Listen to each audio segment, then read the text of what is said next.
Hey guys, welcome back to the channel. This is a story about what if Juubi Naruto and Akame got killed. Before I start, please support for more amazing content and do consider subscribing to my channel and share this video with your friends. This is written by One Winged Angel of Death and link in description and support writer. Let's start the video. Naruto opened his eyes for the first time in days to find himself in an unfamiliar but very comfortable bed. Looking at his side he saw his friend Sasuke resting on another bed. Sitting up he was able to get a good look at the room he was in. The style of the room was unlike anything he had seen in Konoha or any of the other villages. Even the bed was far different from what he had seen in the past, but it did resemble what someone like a daimyo would sleep in. "Hey Sasuke, are you awake?" Naruto asked the Uchiha who looked sound asleep. However, Naruto knew that a shinobi like Sasuke wasn't someone who would let their guard down, even when they were asleep. True to his expectation, the Uchiha's head turned to him with open eyes, revealing his normal onyx-colored eyes. "I am now," Sasuke said as he sat back up and looked at his body to find it covered in bandages. "Where are we?"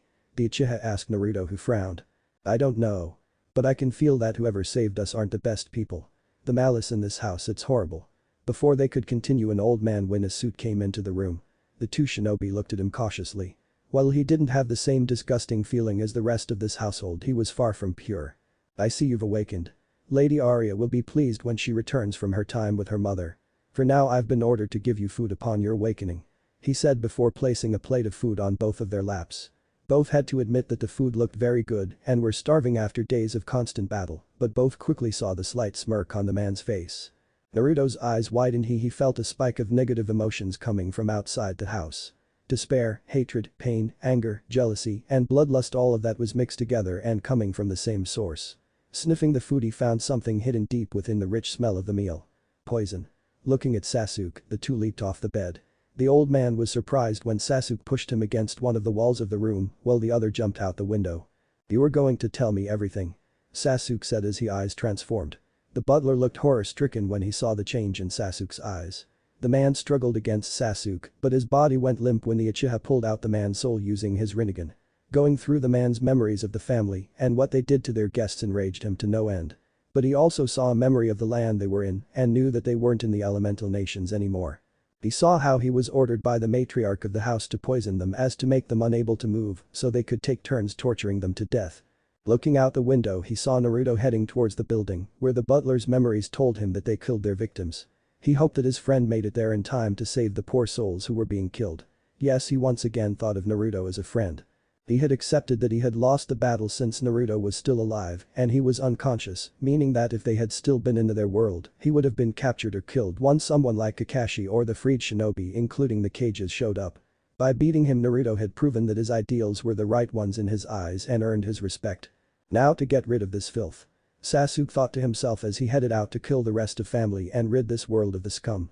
Walking down the halls he saw a metal suit of armor standing with a sword on its side. As he passed by it he took the blade and headed to where the owners of the house were. Entering the living room he saw a man sitting in a cushioned chair in front of a fireplace. "Oh, you're back early," he said, cheerfully unaware of who was behind him. "I hope you enjoyed their cry of pain. I wish I could have been there, but I had some business I needed to take care of," he said with a saddened sigh at the end. "That's too bad," Sasuke said as he walked closer. Patriarch of the house fell out of his chair when he heard the unfamiliar voice. Looking at the source of the voice he saw a silhouette of a young man with a glowing red eye and a glowing purple eye. The light from the fire reflected off the blade revealing it to the man. "Who are you?" the man yelled as he crawled away from the Uchiha. Sasuke stepped into the light allowing the owner of the house to see him fully. You're one of the two my daughter brought to play with," the man yelled as he backed up even more. "You do not deserve to know my name," the Uchiha said as he raised the sword he took into the air. The man screamed in fear as bolts of electricity danced along the blade. "Now, perish," Sasuke said as he brought the sword down on the man, cutting from his right shoulder to his left hip. His blood splattered everywhere as his screams of pain woke up the rest of the servants. Before the man could bleed to death, Sasuke kicked the blood-covered man into the fireplace and watched as the fires ate away at the man's body.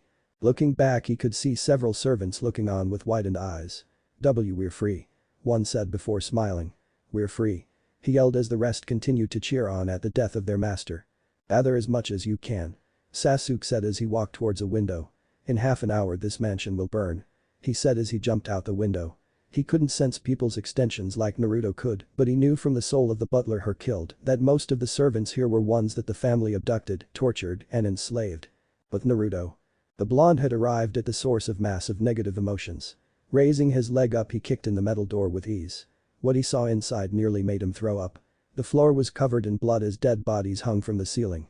There were cages with numerous dead bodies murdered and countless and were two females who were in the middle of cutting open a poor teen girl, maybe a year younger than him. The two turned around when he bursted into the slaughterhouse. The blonde girl's eyes widened when she saw Naruto. "You're one of the ones I brought home," she said, shocked to see the blonde male standing in front of her and her mother. She could tell from the look of the shinobi that he was not pleased by the sight. "Arya. Why don't you show our guest back to his room while I finish up here?" The girl's mother said before going back to the poor girl who hung from the ceiling. Naruto could tell that the girl was alive but in critical condition. The Uzumaki glared as he saw the woman raise a rusty-looking butcher knife to cut the raven-haired girl. Without missing a beat, Naruto moved much faster than the two could see and caught the woman's arm mid-swing. "How could you do this to someone?" Naruto said as he kicked her towards the door. The girl who was being tortured opened her eyes weakly when she heard the blonde's voice. Her vision was horribly blurry from blood loss and the pain she had gone through over the last few days. "Tatsumi," she said weakly before her consciousness faded again. Naruto looked back when he heard the girl speak and smiled sadly at her. "How dare you?" The girl Arya yelled out at him as she helped her mother back on her feet. He could see blood dripping from the elder woman's mouth as she helped her stomach where he had kicked her. "County Hicks, like you should be kneeling before us begging to be killed. The girl deserved everything she got. How dare she have such pretty flawless hair when I who come from wealth and noble have such horrid hair." She screamed out at Naruto, who was disgusted by the feeling of the two females before him. They were unredeemable, the darkness they held was sickening. "Shut up," Naruto said as he held his hand out.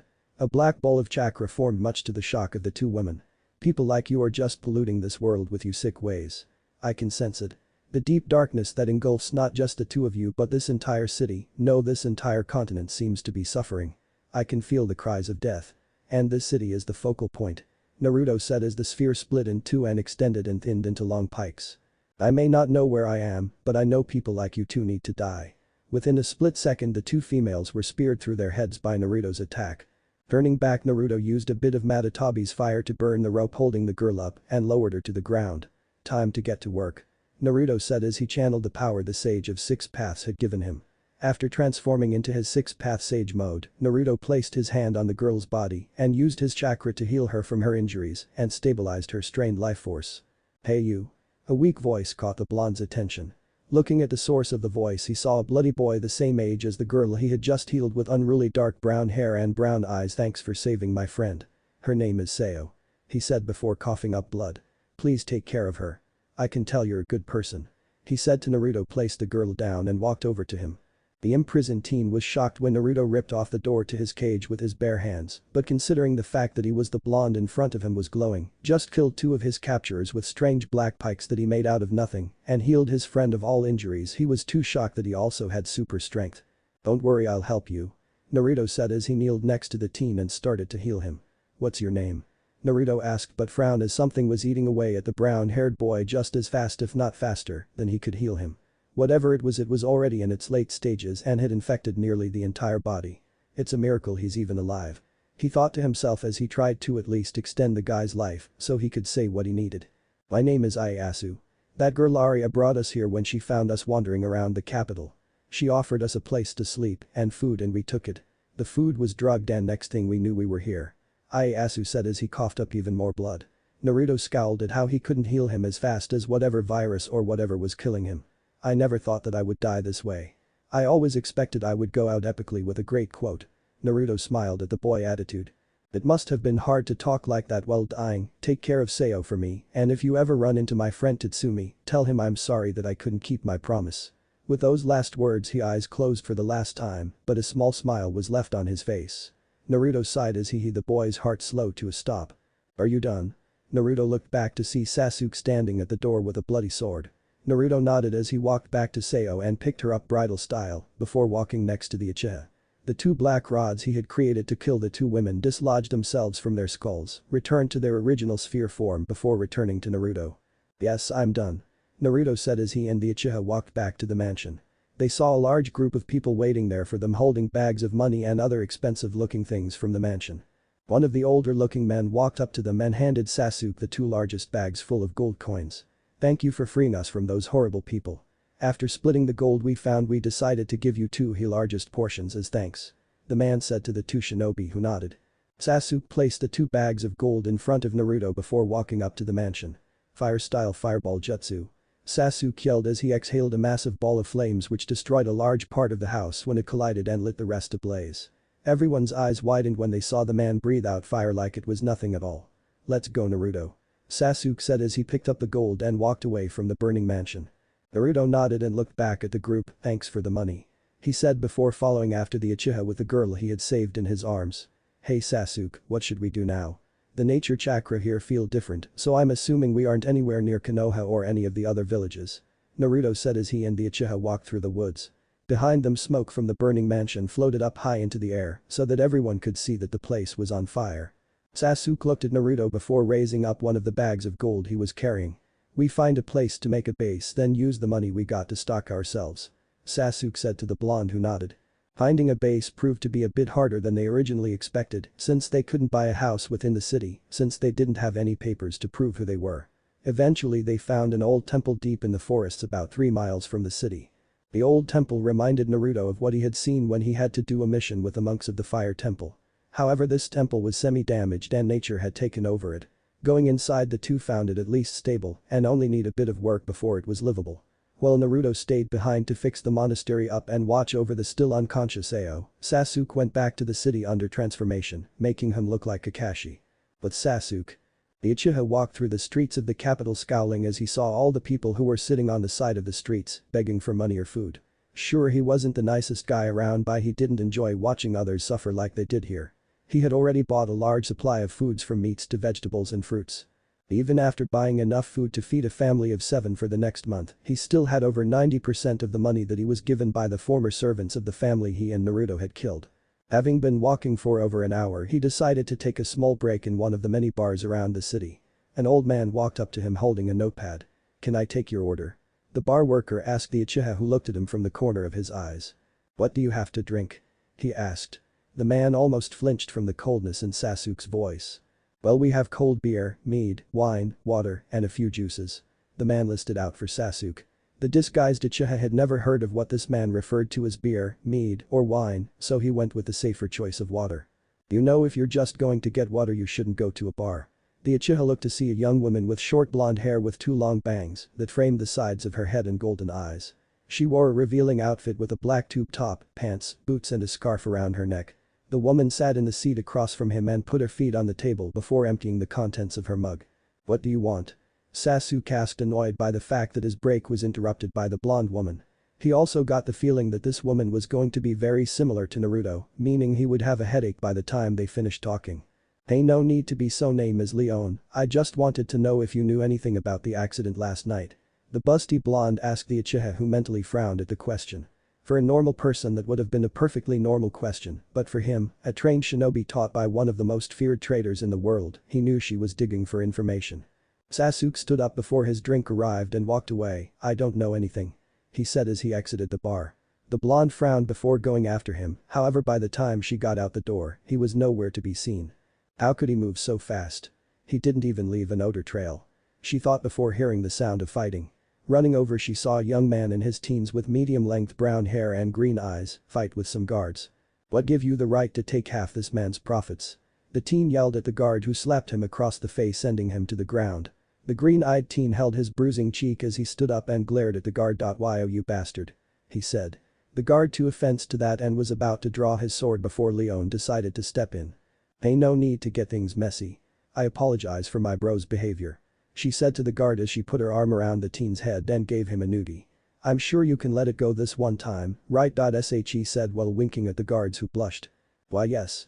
This one time we'll let him go," the leader said, stuttering as he couldn't help but stare at the blonde's large bust. Leon dragged the struggling boy until they were away from any guards. "That was either really brave or really stupid. So tell me why you were picking a fight with those guards," the blonde said to the boy. It was rare to find anyone who was willing to stand up to the empire, so she was slightly interested in why this boy was so willing to do so. "Last night several bodies were found murdered by some nobles of the city. One of them was my friend. I heard some people talking about some people called Night Raid saved a girl. I need to find them. That girl was my friend," he said to the blonde who smirked. "So you want to find Night Raid, eh?" "Well, I think I can help you, kid," she said as she picked him up, much to his surprise, before moving through the allies until they were out of the city. "Where are you taking me?" the boy yelled as he closed his eyes because of the wind hitting his face. "The midnight raid like you wanted. My name's Leon, by the way," she said while running through the forest, moving towards the mountains in the distance. "But I tell you now that we don't have your friend. Whoever killed those rich guys and saved your friend wasn't Night Raid, but it also wasn't the Empire," Leon said to the boy, who was shocked. "Wait, you know Night Raid?" he asked, shocked that the blonde who had gotten him away from the guards was really part of an assassin group. But then it sunk in that his friend wasn't with them. "So you don't have Sao?" he asked, a bit saddened, but at least he was getting to meet the group who fought against the Empire. To think that he was going to join those bastards, he was about to enlist in the army.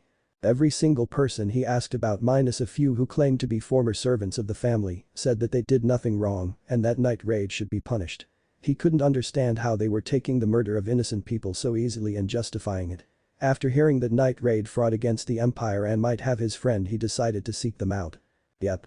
You already know my name. What's your by the way?" Leon asked the brown-haired boy. "Titsumi," he answered. It was clear that he was a bit saddened to learn that they didn't have his childhood friend like he was told. "Well, Tatsumi, just call me Ni-chan then. I'm sure you like our little group." The busty blonde as she ran out of the forest. Tatsumi didn't think it was possible for someone to move as fast as Leon was at the moment. They had cleared the forest in a little less than an hour on foot. But Sasuke. The Uchiha couldn't hold his jaw up as he walked into the monastery he had left with his blonde friend a few hours ago. When he left, the inside was covered in dust and spiderwebs, while the wood was molded and rotten. Now it looked as good as new.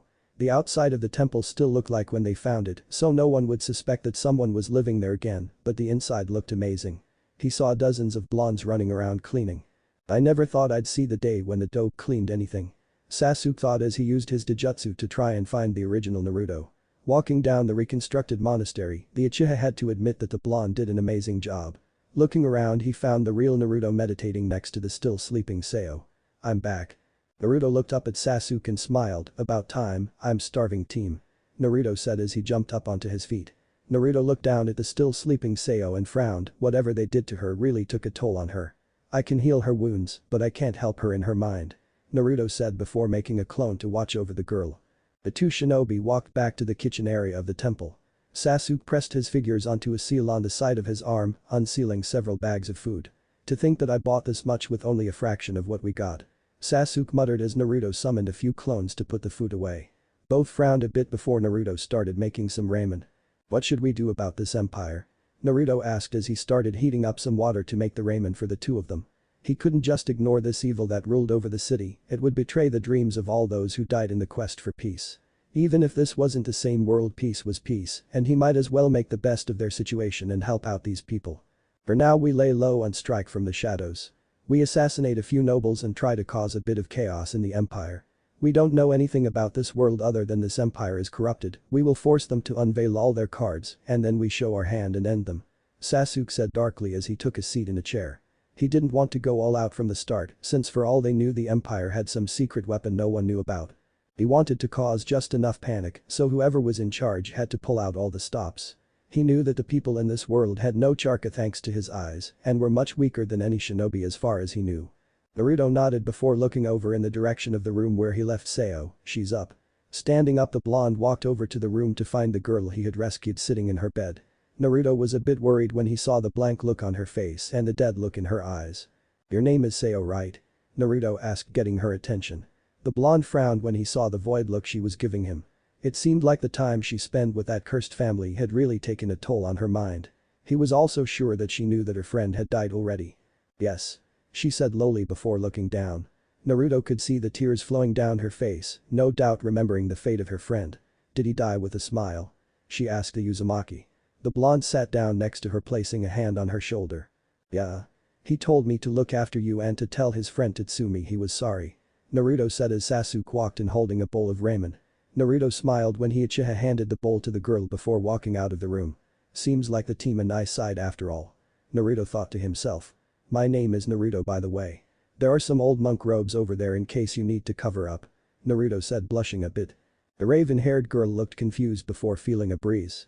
Looking at her body, she finally noticed that she was completely naked in front of some guy who she had just met. "Hentai."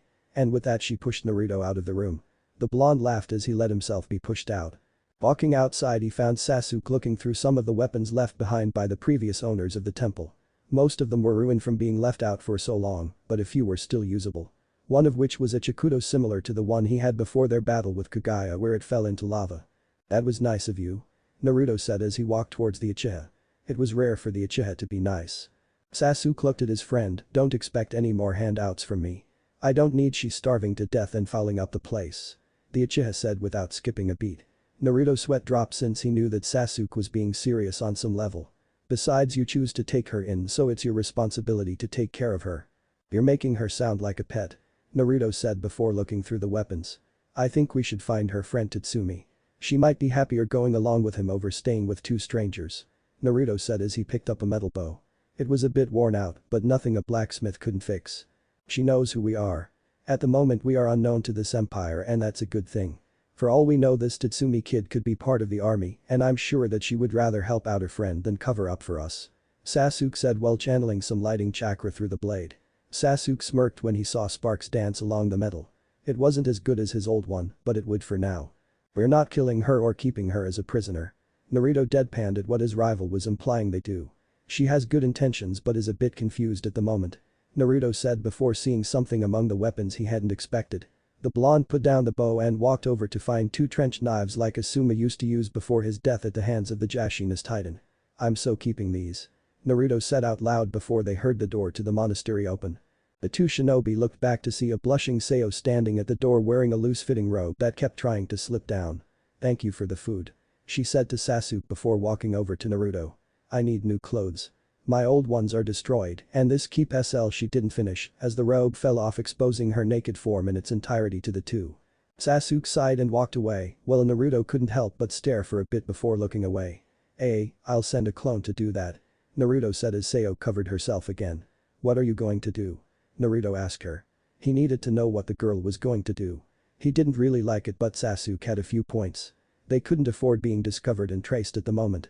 Who knew what this place would do to try and get to them? Sayo looked outwards where the city was. "I don't know. With Ieyasu dead and Tatsumi still missing I have nowhere to go. Originally we were going to join the military." While she couldn't see it Naruto tensed a bit at the mention that they were going to join the army. "But after what happened I just don't know. For all I know Tatsumi already joined," she said as she picked up the bow that Naruto was looking at before. Naruto smiled at her. "You know how to shoot an arrow?" Naruto asked when he saw her looking at the weapon. "Yeah. I trained with one back in my home village with Ieyasu and Tatsumi before we left to join the military," she responded. "I know the team is going to get annoyed, but you can stay with us until you figure out what you want to do," Naruto said before walking inside leaving the girl behind to think about what he had said. Naruto turned the corner to see Sasuk leaning against the wall. "You're too trusting. We are technically enemies of that city," Sasuk said before walking past Naruto. "If she betrays us," Sasuk started before looking back at Naruto with Taijutsu active, "I won't give her a second to beg for mercy." The Uchiha finished before leaving Naruto and walking into one of the empty rooms he had claimed as his own. Sayo outside sat under a tree and thought about her future. "What should I do? Maybe Tatsumi did join the military or maybe he died along the way," she thought before clutching her head. Tears streaked down her face. She had gone through the tortures without giving a single cry, but her friends was a different story. Ieyasu and Tatsumi had always been there for her and now one of them was gone forever and the other was still a mystery. On top of that she didn't know what to think about the empire anymore. Originally she had seen it as her village's way of getting fame, but now she had seen and felt the evil within the empire. 1 week later.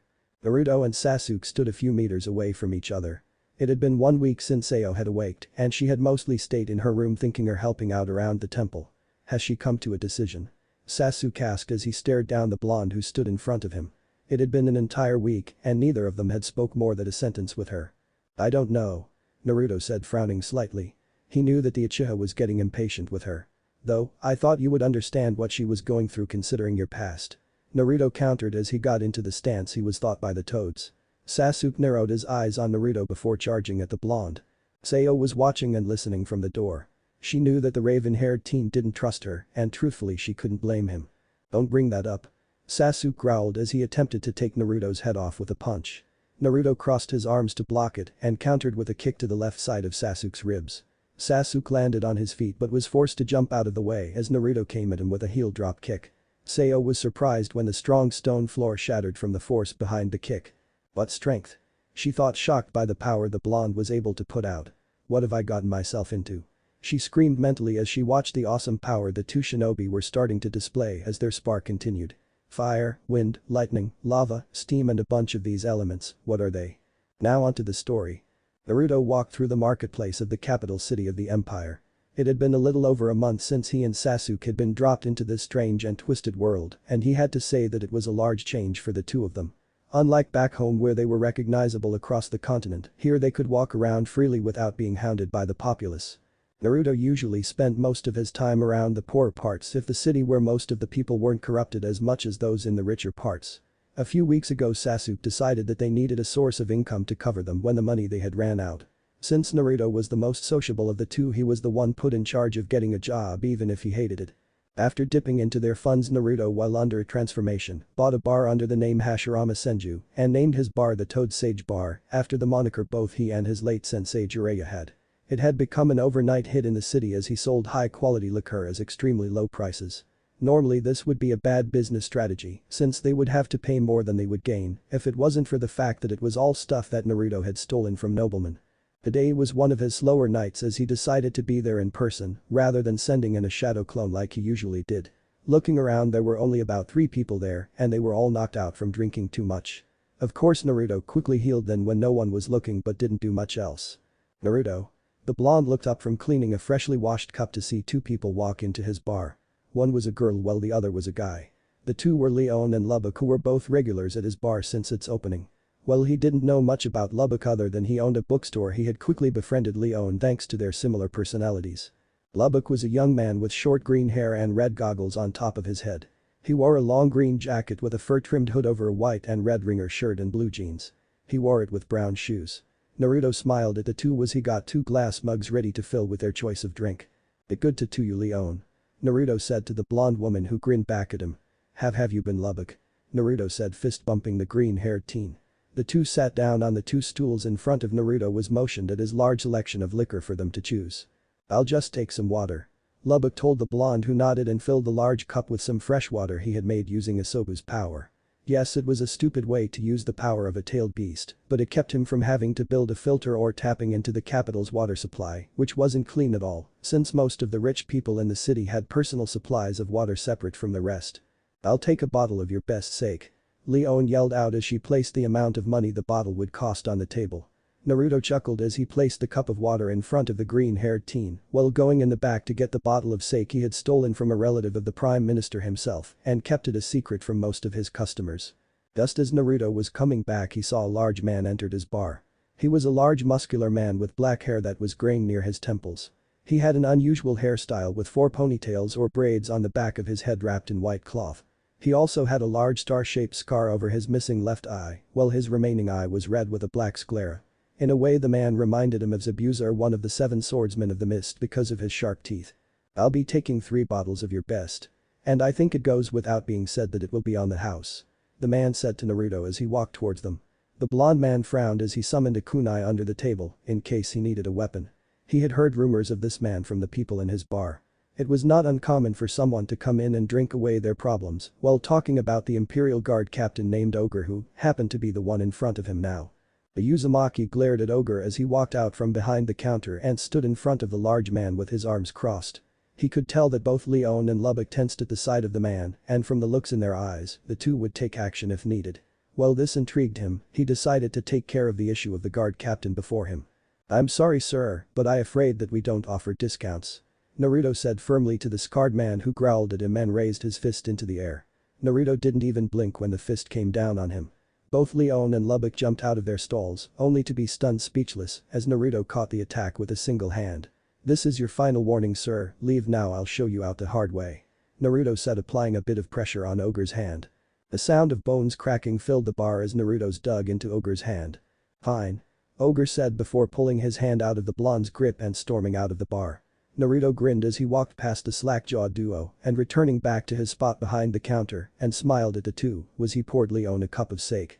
"Hey, sit down you two, and what's with those faces?" Naruto asked, laughing at the faces the two were making. Sure, it was rare here that someone could stop a punch from the captain of the guards without effort, but it wasn't unheard of. Sure, nearly breaking the guy's hand was a bit of a stretch, but he needed a way to make a point. What strength? And he doesn't have a Tigu on him. Lubbock thought to himself as he sat down and drank his water. He knew that the guy was hiding some skill because of the way he walked around and from athletic frame, but he never thought he was this strong. Leon was a bit more vocal with her thoughts about the scene. Wow, that was so cool. How did you do that? You just stopped his punch like it was nothing. She yelled out cheerfully. She always enjoyed see the empire put in its place. Normally I'd be worried that Naruto would get framed by Ogre now, but it's not like Ogre will last the night. She thought, giggling. Naruto was a bit confused by the giggles coming from the busty blonde, but didn't let it worry him. So you two want to know how I did that? He asked the two who leaned in. Naruto got closer before whispering into bother their ears a single word, secret. The two couldn't help but fall off their stools at the trick the blonde pulled on them. Both got back up as the blonde laughed at the two. Leon laughed a bit before she ignored the cup Naruto had poured for her and drank straight from the bottle. Naruto rolled his eyes as the blonde woman downed most of the bottle. A light blush slowly spread across her cheeks as the alcohol took effect. Hey Naru, where did you get this stuff? It's really good. She said to the whiskered shinobi who chuckled at her behavior. Sorry, but that's a secret too. Naruto responded as he watched a few others in the bar wake up from their alcohol-induced coma and wobble home. Before he could do anything he found himself being hugged into Leon's breasts. A bright red blush which neared what Hinata used to have spread over his entire face as he felt the blonde's pear press into his face. Oh, why do you have to be so mean, Naru? She mocked cried as she pressed him further into her bountiful chest. Naruto started flailing as he was running out of air. Leon smirked before pulling Naruto out and giving him a small lick on his cheeks. It was at this point that Naruto's blush surpassed anything Hinata could ever pull off and was nearing the color of his mother hair. Lubba couldn't help but laugh at the two blondes. It was obvious that Leon was drunk. I've never seen Leon get drunk this fast. You must have some powerful stuff there, Naruto. He said to Naruto, who managed to get away from the Leon and was now taking deep breaths. Naruto grinned weakly at the green-haired teen, it's some of the finest in the empire. Naruto said before taking the empty bottle away from Leon and taking the cup full of sake and drinking it himself. But it barely affects me. It must be genetic. Naruto said as he washed the cup and threw away the bottle. Well, I better take her home. Lubbock said helped Leon stand up and started walking towards the door. Leon complained that she wanted to stay some more and keep drinking with Naru. Naruto rolled his eyes as he watched the two leave his bar. Seeing that there was no one left in the bar, he placed his figures in a cross. Shadow clone jutsu.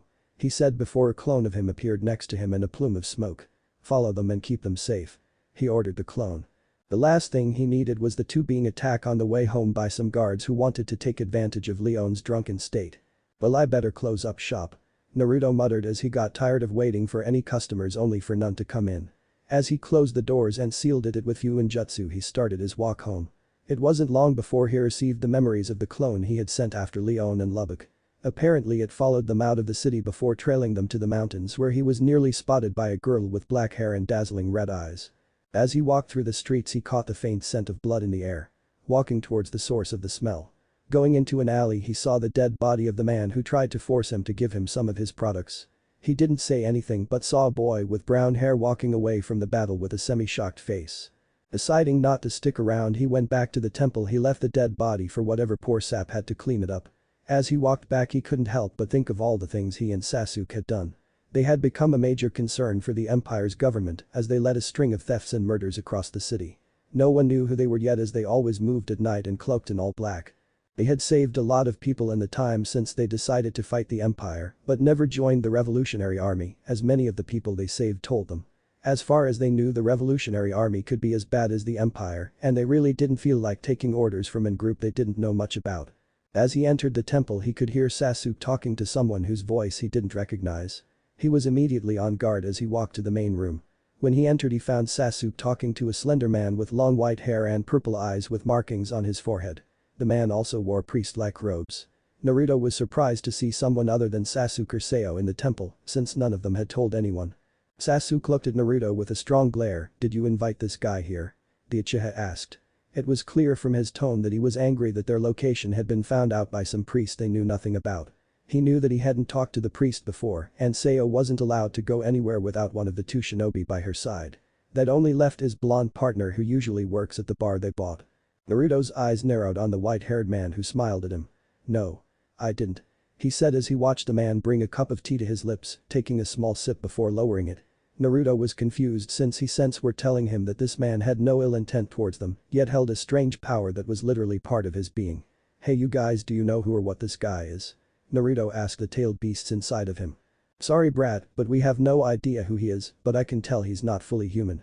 He feels almost like those monsters people talk about called danger beasts, but at the same time a human. Maybe a hybrid." Kurama stated what he felt using its chakra. Naruto took in what his Bijuu had told him and sat down in a chair between Naruto and the man. "I'm sorry to intrude, but I'm on quite a tight schedule," the man said before taking another sip of his tea. "I know the two of you are suspicious of me and how I knew you three were hiding out in this temple, but I hope the two of you will hear me out on what I have to say." The white-haired man said to the two shinobi who looked at one another and nodded. Seeing that the two had agreed to listen to him, the man continued. "I am the Lord of the Path of Peace. We are a religious organization that for the last 10 years have been doing what we can to oppose the empire without violence. However, after nearly a decade of activity and no results, many of our members are becoming restless. I myself have been contemplating an uprising. However, like you two, I have a special power," he said, getting the attention of the two shinobi. "Can you please elaborate what you mean by special power?" Sasuk asked the Lord of the Path of Peace. Now he was slightly worried that the man sitting with them had not only found them so easily, he also knew they were different from the other people in the empire. "I have the ability to see the future. This is how I knew about where you lived and your powers. I don't intend to do anything against the three of you," he said, including Seo this time. Finishing his tea, he had a firm look in his eyes. "I didn't wish to do this, I prefer talking problems out, but I can see that at this pace many in my family will die. So I ask you to please take the mission to assassinate the leaders of a splinter group that left us to join the empire, along with many of our secrets and a special Tigu we have kept hidden, the Sun Shooter Hui. It's a bow-type Tigu with the power to shoot arrows which burst into flames when they hit organic material. If you manage to stop the splinter group, I will allow you to keep it, as I know it will fall into the right hands." "Here is their current location," the white-haired man said, placing a letter on the table before standing up and walking away towards the door. "I have to leave now. Please do be careful. I would never forgive myself if one of you died," he said as he walked past the gates of the temple and into the forest. The two watched the man leave until he was out of view. Naruto turned to Sasuk, who seemed to be thinking about what the man had said. "So what do you think, team?" Naruto asked the incarnation of Indra, who folded his hands together and leaned forward. "Oh, are you sure he had no ill intent?" he asked the Uzumaki, who nodded. "Then I say we take the job. If we do this correctly, we can get some information about the empire and one of those Tigu," Sasuk said as he stood up and walked to his room. "We leave tomorrow morning. Tell the girl, she's coming with us," he said before closing the door behind him. Naruto walked through the empty halls of the temple before arriving at Seo's room. "Hey Seo, can you open the door?" he asked. After a few minutes of movement, Seo opened the door. Her hair looked horribly messy and she only wore a loose-fitting robe, which looked like she threw on at the last second. "You know it's like 3 in the morning," she nearly growled at him. Naruto's sweat dropped at the tired glare she was pointing at him. If looks could kill, Naruto was sure that even with his sage mode, he would still be dead in an instant. "What is it?" she asked the blonde, who smiled at her. "We're going on a mission tomorrow and we decided to bring you with us." Naruto told her the basis of what they were doing tomorrow. Seo nodded before going back to her futon. Naruto chuckled at how the girl acted before going to his room to get his stuff ready. It had taken her a while, but Seo had decided to stay with them until they were able to find Titsumi. Sasuk still didn't trust her at all and insisted that one of them watch over her at all times. Since he was usually either working the bar or training at the temple, and the Uchiha was normally around the temple training or gathering information, most of her day was spent training with him or sitting around while Sasuk trained. That was one thing that annoyed the raven-haired teen to no end.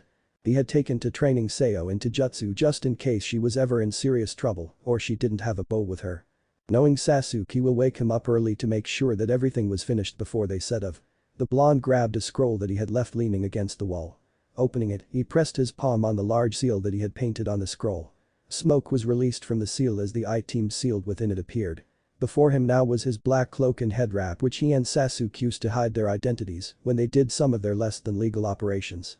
There was also a stack of notes with seals on them. These were exploding tags to place either on kunais or almost any other thing they needed to destroy. After that came a pair of trench knives similar to what Asuma used before his death. Lastly were a week's worth of rations and several hundred shuriken and kunai to refill the seals he and Sasuk had on their wrists. It was really helpful for assassinations, which they sometimes did when they heard of someone doing an act they couldn't excuse. Speaking of assassination, he remembered when he ran into a pink-haired girl who oddly reminded him of his old teammate Sakura. He had ran into her when he decided to kill a lone shark who was driving people to the streets. The two had the same target, and to sum it up, the two spend the entire night trying to kill him, only to accidentally be stopped by the other. Every time he threw a kunai to kill his target, she shot at the target but ended up hitting his weapon midway. It took him 10 tries before the lone shark went inside a large house, which he was able to infiltrate and kill up close and personally. He clearly remembered the glare she gave him as he came out of the house with a bit of blood on his clothing. He couldn't help but laugh a bit at the thought that he had beat the feared Night Raid to the punch during an assassination. He didn't even take the blame since it was put that it was Night Raid that had assassinated the man. Digue. This will be the first time me and Sasuk will be taking on a user, and supposedly it's a powerful one. Sayo is also coming along, which means that we have to keep an eye on her, or we may lose her. Naruto thought as he picked up the trench knife and placed his fingers through the holes. The blonde Uzumaki smirked at the getting his hands on one of those weapons. He had seen how strong some of them were when a shot from the pink-haired girl managed to shatter his chakra-covered kunai. It wasn't much of a feat for a shinobi for the most part, as he knew a large amount who could do it with their bare hands, but it was way more than what he had seen from the guard so far in the capital. He and Sasuk had been a bit disappointed when they learned how weak some of these people were compared to those in the elemental nations. If he had to compare guards here to the shinobi of his world, he would place them at low genin rank for most of the standard guards, with a few who might be reaching chunin. Of course, hadn't seen one use a Tigu yet, so he wasn't sure where he would be able to place them. One person he had heard of though that sounded interesting, the General Esdith. He had only heard a few rumors floating around, but from what people said, she was extremely powerful to the point where she was able to single-handedly put down an army. People said that her power was over ice and that it could freeze anything. He had already seen that a few people were special in this world, like the Lord of the Path of Peace, and he was really getting curious about the other people who had powers. I wonder if I'll ever get to meet her. Naruto wondered with a small smirk gracing his face as he sealed away all his items into the scroll. Seeing that his preparations were already done, he placed the scroll against the wall and laid on his futon before drifting off to sleep. Git. Naruto's eyes opened to find himself not in his room anymore, but rather in the place where the nine-tailed beast gathered within him. In front of him was Kurama looking at him with a serious expression. To his left was in order from most tails to least, Gyuki, Chimei, Seiken, Kakuo, Son Goku, Isobu, Matatabi, and Shukaku, who was to Kurama's right. I know that you feel confident in this mission, but be careful. A careless mistake could cost you, say that Sayo girl's life for example. You may be able to tank your way through a lot of punishment, but she isn't a shinobi. Kurama stated to the Uzumaki, who nodded his response. He had already thought about what could happen to Sayo if she got in over her head. I trust in you guys to help me if something happens. Naruto, as the 9 chakra constructs, who nodded in agreement. Just give us the call and we'll assist in any way we can. Son Goku said to Naruto, who smiled at the large lava using Bijuu. If he had to say, Son Goku, Gyuki and Kakuo were the most level-headed of the 9, with Matatabi, Chimei, Isobu, and Seiken being near the middle, and Shukaku and Kurama being the crazier of the 9. Next day. Naruto and Sasuk waited at the entrance to the temple for Sayo. Both were dressed in their black cloaks and head wraps and had large scrolls strapped to their backs. The two were really to go their mission to intercept and kill the group who splintered from the Path of Peace. The growl escaped Sasuk's lips as he tapped his foot impatiently. It's been half an hour. He snarled out before looking at Naruto. You did tell her what time to be ready by, right? He asked the blonde, who paled slightly before running inside. The Uchiha just sighed and waited for his teammate to return. Naruto ran to Sayo's room and nearly ripped the door of its hinges as he opened it. As fate would have it, he opened the door just as Sayo was about to put on a dark blue bra, while her only other clothing was a pair of panties that matched the bra. Naruto froze in place as the two just stood there for seconds. Naruto couldn't help but let his eyes wander down at Sayo's perky chest. It was neither large or small but a modest middle ground. Sasuk said to hurry up. He said, blushing but never averting his eyes from the teen. It wasn't the first time he had seen her naked, so unlike last time he wasn't as embarrassed. He blamed Jiraiya for this. He was sure that the old man had cursed him with some perverted jutsu before his death. Get out. She yelled as she pushed him out and closed the door behind him. The teen blushed darkly as she put on her bra. Stupid pervert, always trying to peek at me. She thought before looking into a mirror which the blonde had bought for her when she asked for one. Looking at herself, she couldn't help but feel a bit self-conscious about her body. Those thoughts were quickly shaken out as she scoffed and continued to dress herself. Stupid blonde pervert. She muttered as she put on the outfit Naruto had given her a few weeks ago, in case she was ever invited to go with them on a mission. After putting on the cloak and head wrap, she picked up the bow and quiver that sat in one of the corners of her room. That had been one of the gifts Naruto and Sasuk had gotten for her during her stay. To say she was shocked when she found out Sasuk actually supported the idea of giving her a proper weapon was an understatement. Everyone in their small group of 3 knew that the Uchiha wasn't fond of her and tolerated her because his partner insisted it, so him giving her a weapon was a big step towards him trusting her as an ally.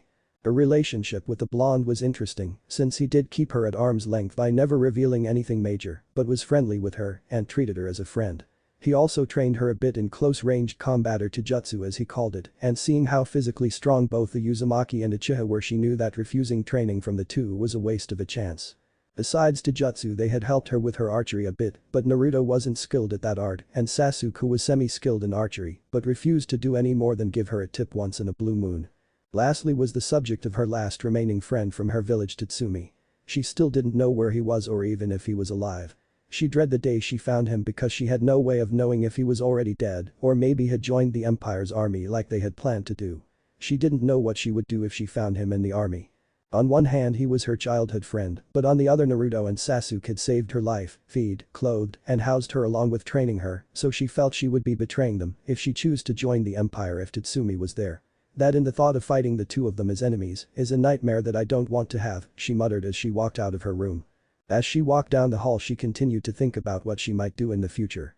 Naruto had said that he was trying to convince Sasuke into letting her go back to her village under the condition she would never speak of them again, but over the months she felt as if the two had become almost like family to her. Even Sasuke cared enough to make sure that she was getting what she needed to live, even if he said it was so she didn't stick the place up with her corpse as he put it.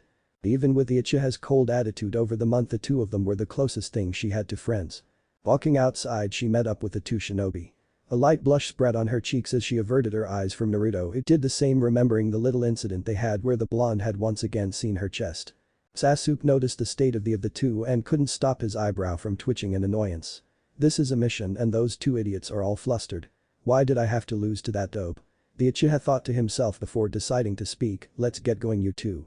Sasuke said, snapping the two from their state, but the blushes refused to fade completely. Now let's see what Atigu can do. Both shinobi thought as they along with Seo walked into the forest. So this is the place. Naruto said as he and Sasuke arrived in a village several miles away from the capital city. On his back was Seo, who was looked a bit sick from the amazingly fast pace that the two shinobi moved at. Naruto had been forced to carry her as they quickly found that she was much slower than either of them, thanks to her lack of chakra and training like theirs. Are you alright, Seo? Naruto asked her as she got off his back. Seo swayed a bit before steadying herself, just a bit woozy. She responded before looking up at the sky. The sun had already started to set in the distance as the sky darkened. A crescent moon rose up, illuminated the darkening sky. Seo shivered a bit as a cold air blew past them. Sasuke looked over at Seo, then at Naruto before jumping off the rooftop down to the streets below. Naruto followed with Seo right behind him. Dope, you and the girl go look for any information you can find. If someone see either of your faces, capture or kill them. I'll search myself. Sasuke said as he left in a swirl of leaves, leave the two to their own devices. Naruto sighed before walking into the village with Seo in tow. But Sasuke. The Uchiha walked down the streets looking for anything that could get him any information on the rogue members of the Path of Peace. The streets of the village were empty, unlike the ones in the capital, which were usually filled with people walking to and from several shops. Unlike the stone-paved roads of the large city, these places were only dirt. The houses weren't much to look at, being built mostly out of wood. From the state the village was in, he could only assume the people here were extremely poor. Most of the houses that stood in the village were boarded up or were so damaged that no one could possibly live there. Well, it didn't really bother him much as he didn't know or care about the buildings. Between an alley he saw a small group of teenagers no older than himself glaring at him. The Uchiha passed by without any sign that he even considered their existence significant enough to worry. He noted that the gang of what seemed to be only 7 kids started to trail him. Sasuke walked for a few more minutes to confirm that they were following him and headed straight into an alley without an exit. Care to explain to me why I'm being followed by you wastes of air? Sasuke asked the 6 who started to creep closer to him. Each of them took out some sort of weapon ranging from a club to a dagger. Inwardly the reincarnation of Indra smirked as he knew that they wanted to fight. The guy from the Empire came here and offered us a large amount of money to take out anyone who looks suspicious, and you are the definition of suspicious. The supposed leader of the group said before he charged at Sasuke. In one swift motion Sasuke caught the man's hand that held the blade before twisting it hard enough to break the bones. The thing screamed in pain before pulling back. What are you sods waiting for? Kill him. He yelled at his men while holding his broken arm. Sasuke smirked as he picked the dagger up from the ground and charged at the 5. The Uchiha ducked under a swing from a club and stabbed the club bearer in the stomach. The man didn't even have time to react to the hit as the Uchiha pushed the blade up, leaving a cut from his lower abdomen, straight up his torso, through, and finally cutting the skull in half. Blood exploded from the cut covering his arm in blood, while the body of the dead thug slumped back. The first one to snap out of the shock of seeing their friend die was another dagger user who ran at him in a blind fury. Sasuk spun around and decapitated him with the blade which lightly glowed from the electricity flowing through it. The man's face was horror-stricken as it fell to the ground. Sasuk didn't bother waiting for the last three to come at him as he vanished and reappeared in front of the three and killed them with a strike to each one of their necks. The leader watched on in horror as he watched his entire gang die before his eyes. The man tried to run away from the Uchiha appeared at the entrance of alley. The man's eyes widened in fear as he walked up until he was against the wall. Sasuk walked closer to the thug who had at this point pissed himself. Every step Sasuk took seemed to echo. To the gang leader the entire world seemed to waver in form. "Stop. Get away from me." The man yelled at the Uchiha before feeling a sharp pain in his chest. Looking down he saw a pike coming out of the wall and through his chest. The hell? He screamed confused how he could see and feel the injury, yet he wasn't bleeding or dead. "This is my genjutsu," Sasuk said standing a few meters away from the man. "Now tell me everything you know about the man who hired you," Sasuk ordered. "Are you crazy? Do you know what will happen to me if I tell you?" The man screamed frantically while trying to back closer to the wall, but only received a sword flying straight into his hands. "Fuck you bastard. If you think this will aggghh." The man screamed as several dozen swords flew into his body, shredding it only to be regenerated to full health. The man didn't even have a second before he was lit ablaze in an inferno of black fire. Sasuk just watched as he cursed and screamed in agony as his flesh was evaporated by the fire. "Are you done yet?" Sasuk asked as he cut the fire and let the thug leader take a few breaths. The man looked up weakly and spat at his face. The Uchiha scowled as he wiped the spit of his cheek. "I guess you need more persuading," he said, grabbing the man by the throat. The man tried to scream, but the Uchiha's grip wasn't allowing him to yell out as Sasuk slammed his head into a wall. "Speak." "And never." The thug responded only to have his head bashed through the wall this time. Sasuk's left hand was lit with a mess of sparks as he pointed it at the man. The man cried out once again as his genitals were pierced by a blade of pure lightning. "Give up." The reincarnation of Indra said, slowly moving his hand up, which caused the extended blade to cut through the man's body. "Okay, I'll talk." The man cried out once the blade had cut all the way from his balls to his stomach. "There is a group of people from the Empire who showed up one day to meet with this priest guy. It was 2 girls and 2 guys wearing strange clothes. At first I tried running them out with my gang, but they killed most of us, leaving just me and the guys you killed. They're in the small house about 5 minutes west of the village. Now please stop." The man cried out as he told Sasuk everything he knew about what was going on. Sasuk frowned at the rather small amount of information, but accepted it since it was more than he had before. "Thank you," Sasuk said, releasing the genjutsu. The man got up shaking from fear of the Uchiha and attempted to run, only for a kunai to dig into the back of his head. "But you're a liability," the Uchiha said before looking up to see a woman looking down at him from the top of a building. The two stared at one another before she jumped down. Sasuk could now see what she looked like now. She wore clothes similar to those of a shrine maiden's, with a loose kimono shirt exposing her cleavage held by a single breast guard on her right breast. She had black hair and a scar on her face. On her forearm she wore armor plating. Sasuk raised an eyebrow but drew his sword. The woman smirked, getting into a stance. "You're an eager one," ran before she could finish. The sword extended and pierced her stomach. The woman screamed in as electricity coursed through her body, however, unlike most people he had used the jutsu on in the past, this scream was different. It wasn't one of pain and suffering, but rather one of pleasure. "You have got to be kidding me," Sasuk muttered before retracting his blade from the woman's body. The Uchiha watched as the woman stumbled a bit from the shock but looked at him with a large blush on her face. "That felt great. I haven't felt like that in a long time," she nearly moaned. Sasuk was on guard instantly when he saw that she wasn't affected by the hit, which was able to kill even a few chunin with a single hit, yet this woman took it and enjoyed it. "Now it's my turn," she said, charging at him. "She's faster than most of the other ones in this world," Sasuk said, slightly surprised by the speed she was putting out. If he had to place it on a shinobi scale, it would be on the upper rank of chunin, maybe even jounin, but nothing he couldn't handle. The Uchiha jumped back only for her nails to extend at him. The scarred woman smirked when her nails pierced Sasuk's stomach, only for him to transform into a log. The sound of metal piercing flesh rang as a sword through her stomach. The mysterious woman smiled as she let out a small mound. Looking back, she saw the former Avenger's red and purple eyes. "That felt good," she said as the Uchiha jumped away from her. "If it wasn't for my training I would have died by now. My name is Suzuka. I assume you're from Night Raid?" she said to him only for barely dodge a slice from Sasuke's sword. No. The Uchiha said turning back towards her. I can't take her lightly, she survived 2 fatal hits and took pleasure in them. He thought to himself before charging at Suzuka. The woman dodged another swing from the Uchiha's sword but was hit by a spinning heel kick to her head, sending her into a building. Fire-style fireball jutsu. He yelled before exhaling a massive ball of fire that engulfed not just the house that the woman had been sent crashing into but 3 other vacant houses in the area. The Uchiha used his eyes to look through the flames for the woman's body and found it laid out under a ton of rubble and fire. I thought this might be a challenge. He said walking away from the burning rubble.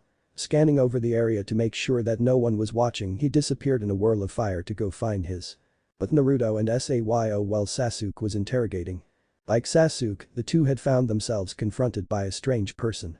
Naruto and Sayo now stood in front of an extremely tanned woman with green eyes and blonde pigtails. On pigtails were horseshoes that seemed to act as weights. She wore long leggings and an open shirt showing off her bikini. Sayo took a step back when the woman jumped down from the building and landed in front of her. She didn't know why, but she felt like this one person could easily kill her if she wasn't careful. Naruto on the other hand wasn't intimidated at all by the tanned woman. The blonde looked her over as if analyzing her. Stay back. Naruto said as he stepped forwards. Sayo looked a bit confused but followed the blonde's order. Who are you? Naruto asked the blonde woman. The tanned woman smiled, my name is Mez. Sorry handsome but I'm going to have to kill you. The woman now known as Mez said to the shinobi. Naruto narrowed his eyes on the woman in front of him. Something about her was different from the others he had seen in this world so far. Sorry, but I wouldn't even give you a chance. The cloaked blonde said before sprinting forward at a speed Mez couldn't react to in time to block a chakra-enhanced punch to her ribcage. Mez went flying back but managed to land on her feet. Naruto looked at his fist to find it covered in sweat. That's disgusting. Naruto muttered to himself as he flicked his hand hard enough to get most of it off. That hurt. Mez said grinning as she got into a stance. Naruto just stood and watched her for any sudden movements. The blonde woman reached back and let the 2 horseshoes fall. Now it's time to have some fun. She said before she tried to blitz Naruto only for him react in time and kick her in the stomach, sending her flying into a building. Naruto grinned a bit at the display of speed, not bad. Definitely jounin speed. I bet Sasuke is so jealous that I found someone who can at least put up a decent fight. The blonde thought before jumping out of the way as an arm extended out of the rubble and attempted to skewer him. Mechs bounced off the walls of the buildings as she zigzagged towards him. The blonde male ducked under a kick directed at his head which is a wall. Naruto's eyes widened when he saw the wooden wall explode from the power in the kick. It's like a weaker Sakura. He muttered. You're really good. Mez said to him. He briefly noted the large beads of sweat coming out of her pores. The green-eyed woman flicked both her arms out at him. Naruto jumped back but was still hit by a wave of sweat that soaked his robe. Mez smirked and charged at him again. Naruto tried to move out of the way at the same level as before but found that his wet robe weighed him down too much. This is both annoying and disgusting. The blonde when he saw the woman coming right at him. He instead caught her fist and threw her down the road. The blonde thought about abandoning the robe but decided instead to just simply use a bit more power than before. As his eyes widened when Naruto moved even faster than her, even when her weights were off and he was soaked in her oil-like sweat. The blonde smirked at her shocked expression before unleashing a devastating combo using his clones. Naruto kicked her back only for a clone to appear under her and kick her up into the air. 3 more clones jumped over her and slammed their heels into her stomach. Sayo's eyes were wide at the battle unfolding in front of her. Naruto was moving slightly faster than when he usually sparred with Sasuke. She always knew that they were holding back a lot around her, but this was unreal. Mez was just being ragdolled as the Uzumaki didn't give her a chance to counterattack. It wasn't long before Naruto finished his onslaught and let Mez fall to the ground unconscious. Naruto couldn't help but smirk as walked over to the defeated woman. I went a bit overboard, but I'm shocked she's still alive. Naruto said as he took her pulse to find her heart still beating even if it was slowed. He was about to seal her into a scroll to question later when her nails extended to insane lengths. The blonde jumped back in order to avoid the razor-sharp nails. That hurt.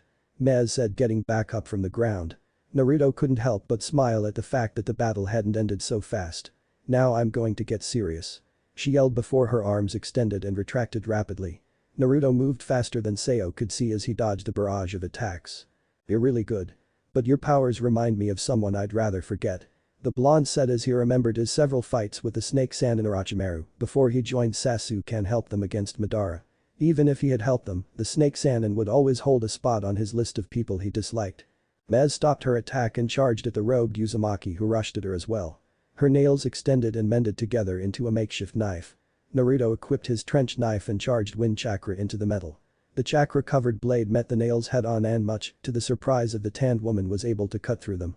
Being forced to retreat from the clash, Mez looked at her fused nails to see that her knife had nearly been split in half. Now that was close. She sighed in relief. If it had gone on for any longer she may have lost her hand in the process. "Sorry but I have to go," she said to the blonde.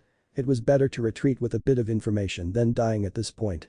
Mez moved quickly in an attempt to get away from the two only for an arrow to find itself in her thigh. Naruto looked at Sayo who was shocked at the fact that she had been able to hit the other woman even when she was going at speeds where she could barely keep track. "I hit her," she yelled out in shock. "Nice job," the blonde male said, giving her a thumbs up. Mez didn't waste time pulling out the arrow, which even though had left a deep wound wasn't anything she hadn't dealt with in the past. "Going somewhere?" a second Naruto asked in front of her. The soldier of the Empire looked up to see 5 copies of her opponent standing before her with knives drawn. "I knew I should have brought back up," she muttered, attempting to get back on her feet to continue her battle. The real Naruto never have her a chance as he stepped on the back of her head and forced her face into the ground. Mez tried her hardest to push against the force the foot was exerting on her, but found it pointless as even with all her efforts the blonde was too strong. "I win," Naruto said cheerfully as he dropped a small green ball that landed next to Mez's face. The small sphere exploded into a small cloud of smoke right in the woman's face. Her every feature seemed to slowly relax as the drug worked its effect and knocked her out. Sayo watched as the man who had saved her life a while ago got off the other woman, allowing one of the many clones to seal her into a scroll which Naruto pocketed. "That was amazing," Sayo said to Naruto, who smiled at her. "How did you move so fast? I've never seen anyone move like that even when you spar with Taka," she asked him using their code names. Naruto laughed jovially at the wonder the slightly younger teen had about his moves. He didn't realize that he hadn't shown her anywhere close to his true capabilities at any point since he had first rescued her. It was mostly because of Sasuke, but until they found this Tatsumi or were absolutely sure she was on their side for good they couldn't risk it. "You haven't seen anything close to our full power, Haim. Taka still doesn't trust you enough to show you our all," Naruto explained to the girl, who frowned at the fact that she still wasn't trusted fully by the two. Seeing the frown, Naruto decided to at least make her feel a bit better. "Hey, I let you see a bit more than what the team would have," the blonde said before feeling the reincarnation of engineering. "Speak of the devil," Naruto said when Sasuke arrived via Shunshin. "Did you learn anything, Kitsune?" the Uchiha said using Naruto's codename. This was a way to protect their identities, and now that they knew that someone was aware of their presence, it was completely necessary. Sasuke looked around at the damage done to the part of the village he had found the two in. It was nowhere near the level of destruction caused by his fight. "Only that there are people who know we are here. I captured the one who was sent to kill us. She was stronger than the common rubbish known as the guards, but still nothing I couldn't handle." "You?" Naruto said to his partner. "I ran into someone too," he said as he remembered his fight with the odd woman who took pleasure in pain. It really was a situation he was unfamiliar with. "Like yours, mine was stronger than the other people of this place, but still in the end wasn't much more than a jounin. I say if I had given her a chance she would around Kakashi's level around the time before I left Konoha," Sasuke said to the blonde, who nodded in agreement. "I also learned that the target had located about 5 minutes west of the village by their speed. So it's about 30 seconds for one of us at moderate speed. So what do you say?" Naruto said, pulling out the scroll. "Do you want to interrogate her or what?" the Uzumaki said before the Uchiha took the scroll. "I'll take that as a yes. You go find out what you can from her, me and Sayo will hunt down the target. Is that okay with you, Sayo?" Naruto said to the Uchiha. Sayo nodded in agreement and left with the blonde. Sasuke looked down at the scroll and vanished in a swirl of leaves. Elsewhere, 3 men waited in a room lit only by a single candle. "How long does it take to release the souls of 3 insects?" A large man was a large man with a heavily muscled build. He had a long braided hairstyle, with hair sticking far out at the sides and bald at the top of his head. He had a long bushy beard and mustache, bushy eyebrows, and dark prominent circles around his eyes. Similar to his fellow man, he wore armor plating on his forearms. He also wore a large iron pauldron on his left shoulder. "What do you say, Bara?" he asked the other muscular man. The Bara was a large man with a muscled build, wearing shorts similar to that of a Muay Thai combatant. He had strange markings around the top of his head which resembled stitches. His hair was long and braided into 2 long strands at the bottom, with long bangs framing each side his face. His eyes were abnormal, with fully black sclera. There were dark markings or tattoos visible on his face and body. Similar to his fellow Rakshasa demons, Ibara also wore armor plating on his forearms. "Who cares, if they fail I go and kill those 3 myself," he said with a large smile at the thought of killing someone. The last man frowned at the attitude of the two. Would the two of you please be quiet? I swear, why did the Prime Minister have to order you bastards to protect me? The man said out loud, much to the ear of the two men. The large bearded man had to hold back Obara from killing the man. The tense air was interrupted by an entrance of Suzuka, who was only wearing a heavily burned shirt. Her entire body was covered in severe burns and cuts. It almost looked like someone had tried to cook her alive. Oh, look who's back. It seems like those guys were more than you could handle. Where is the last one? The third man asked the burned woman. It turns out one of them could breathe fire and tried to roast me alive under a house, she said before sighing dreamily as a large blush spread across her peeling cheeks. I think I'm in love, she said for the three to hear. Stan, I think we may need a new partner, Obara said to the stoic man, who nodded slowly. The two were aware of their teammates' love for pain, but to think she would say she was in love with someone who had burned her alive was pushing it. So where is Mez? Stan asked her. Assuming the other one is as strong as the guy I faced, I say she's dead, she said before the door behind her exploded. The two men stood up on guard. The last one stood up and opened a secret door that led underground. Suzuka was too injured and moved away from whoever broke down the door. Chase down the traitor and kill him, Naruto said to the black-haired girl, who nodded. Climbed down. They attempted to stop her, only for Naruto to appear in front of him and kick him away. No way, I'm letting you go after her, the blonde said as his eyes changed colors from blue to yellow and his pupils became bar-like. This time I'm serious, Naruto said, entering his sage mode. He didn't know how strong the two of them were and he wasn't about to take risks, especially now since Ao may be in danger. Serious? Obara yelled before laughing madly. Do you really think magical mascara will help you? Die, he yelled as his arm extended and shot towards the blonde. To a normal person it may have looked like a speeding bullet, but to Naruto the hand was moving in slow motion. Naruto slapped the hand away from him, which destroyed every bone in Obara's hand. Stan charged at Naruto, only for the blonde to effortlessly dodge his attack and counter with an earth-shattering elbow to the man's stomach. The bearded man didn't stand a chance as blood erupted from his mouth and he fell to the ground with his eyes rolled back. Obara roared in anger as he extended his other arm at Naruto. The blonde caught the hand this time and used it to pull the main body towards him. Take this, Naruto yelled as his right fist slammed into the man's left temple. Seeing that both men were out for good, Naruto turned to the last one, only to find that she had ran away during the fight. Damn it, Naruto said before severing the heads of the two men just to make sure that they weren't alive. But Sao. The woman chased down the man through a series of underground caves before finally cornering him. I got you, she yelled as she shot an arrow at the man. The older guy smirked as he turned around suddenly and fired an arrow made of pure fire. Sao barely dodged it without getting the tiniest bit injured. 9 more arrows came flying at her from the bow in the man's hands. It was thanks to the harsh training Naruto had put her through that she managed to get out of the situation with only a few burns from when an arrow grazed her skin. They stopped, she thought to herself when the man stopped firing arrows. Judging from the annoyed look on his face, it clearly wasn't his idea.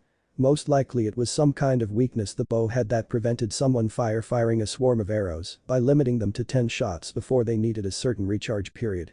Enough. I will not waste my time with such a pathetic battle, the man said, firing another stream of arrows at Sao. The girl desperately tried to dodge them without getting hit. Each arrow that missed sparked a large fire where it landed, which illuminated the tunnels. After the 10th arrow, Sao saw that the man wasn't able to fire anymore. Taking advantage of the chance, she fired an arrow that dug deep into his chest. Yeah, she yelled as she prepared another shot, but before she could fire, the bow started working again. She ran down the tunnels as she dodged the flaming arrows. Once again, after 10 had been fired, the attack stopped. Damn bow. Why don't you work? The former member of the Path of Peace questioned as he tried to break it over his knee. It seemed as if the bow responded to the insult and set his clothing on fire. Sao aimed another shot, but this time aimed at the man's head, which was the only body part that was not on fire. I'll make you proud, Naruto, Tatsumi, and Ieyasu, she thought to herself as the arrow in her hand flew towards the man's. Sao herself had mixed feelings when she saw that the arrow had pierced the man's skull and brain. The fires died almost in seconds after the traitor died. Sao was gasping a bit as she walked over to the bow. A twinge of fear gripped her heart as her hand slowly made its way to the bow. She had seen what it did to her target and didn't want to suffer the same fate. You can do it, Sao. Looking back, she found Naruto standing behind her smiling. The raven-haired girl looked a bit unsure but steeled her nerves and gripped the Tigu. Instead of a burning feeling, she felt a wave of warmth flood over her as if she was basking in the sun in spring. You did it, Naruto yelled as he ran and hugged her. Sao blushed at the contact but returned the hug. It was her first mission and it was a great success. I did it. But Sasuke. The Uchiha looked down at the tied-up Mez. It was obvious that the woman was trying but failing to break out of the metal wire that was holding her down. Normally I'd try to get you to tell me what I want to know either by talking or pain, because I usually learn some rather disturbing things. However, I don't feel like wasting my time with another possible masochist. Sasuk said, putting his hand on top of the woman's hand, not even giving her a chance to defend herself. So I'll do things the easy way. Mez couldn't even utter a word before her entire world went black as his soul was torn out of her body. Sasuk mentally prepared himself as he took it in. This is the last time I absorb a girl's memories. He muttered, blushing a bit at some of the more lewd memories. The blush was gone within seconds as he set the woman's body on fire and left. 1 week later, night raid. Kitsune? Leon asked as she read over the order. They had just received a request from the Revolutionary Army to take out a man who had been going around killing people for pleasure. The request had come from a woman who claimed that her husband had been murdered by the man. The picture given was a cloaked man wearing a fox mask. I guess we're on this one, Akame. The blonde said to her friend. Akame was a young girl with long black hair that reaches down to her knees and red eyes. She wore a dark sleeveless mini dress with a white collar and a red tie and a red belt that has a red side skirt cover. She wore it with long black socks and black shoes. She also wore red gauntlets and black gloves. Yes. She agreed and got up. She had heard about him and another one people were calling Taka. Both had been shown to use what people called magic powers, but they agreed were most likely Tigu. And Tatsumi is getting his second mission with Lubakan to the red light district. Leon added as a young man of average height with medium-length brown hair and a cowlick that falls with its weight with green eyes. He was wearing a white high-collar jacket over a tan sweater vest, a pair of black pants and combat boots. On his back was a sword. The temple. Once again Naruto and Sasuk sat with the leader of the Path of Peace. So you're saying that tomorrow the former Prime Minister's daughter will be killed soon? Sasuk asked the white-haired half-human who nodded. I'm handling this mission. Last time you got to take on 3 decent opponents, this time I'm going to handle this even if there aren't any decent fights. Sasuk said to the blonde who was slurping bowl after bowl of ramen. They were gifts from the leader for their mission being completed. The girl's father died a few days ago when he attempted to go the capital alone. No doubt he feared for his daughter's safety. Originally it was going to be both of them who would die, but it seems that your actions have changed the fate of a few people. This is quite the interesting event. The Lord of the Path of Peace said to the two who took in his words. Both were interested in how they were affecting the world, but for now they would settle on changing some lives. Do you object to me going in alone? Sasuk asked the blonde. Go ahead. Naruto said in the small gap of time when he put down his old bowl and picked up a new one. Sasuk nodded and left the room, leaving the Naruto alone with the Lord. There's more. Naruto, I feel that you will run into night raid soon. I couldn't see what will happen, but you will finally meet the assassin the Empire fears so much. The blonde stopped eating his ramen for a second before smirking and downing the entire bowl in a matter of seconds. Then I guess this are finally getting interesting. Naruto said as he placed the bowl down. Thanks for the warning and the mission. The blonde said as he shook the hand of the half-human. It was my pleasure. If it saves the life of good people I will gladly help you in any way I can. He said before leaving the temple. Naruto and Sasuk stood at the entrance to the temple wearing their Kitsune and take outfits.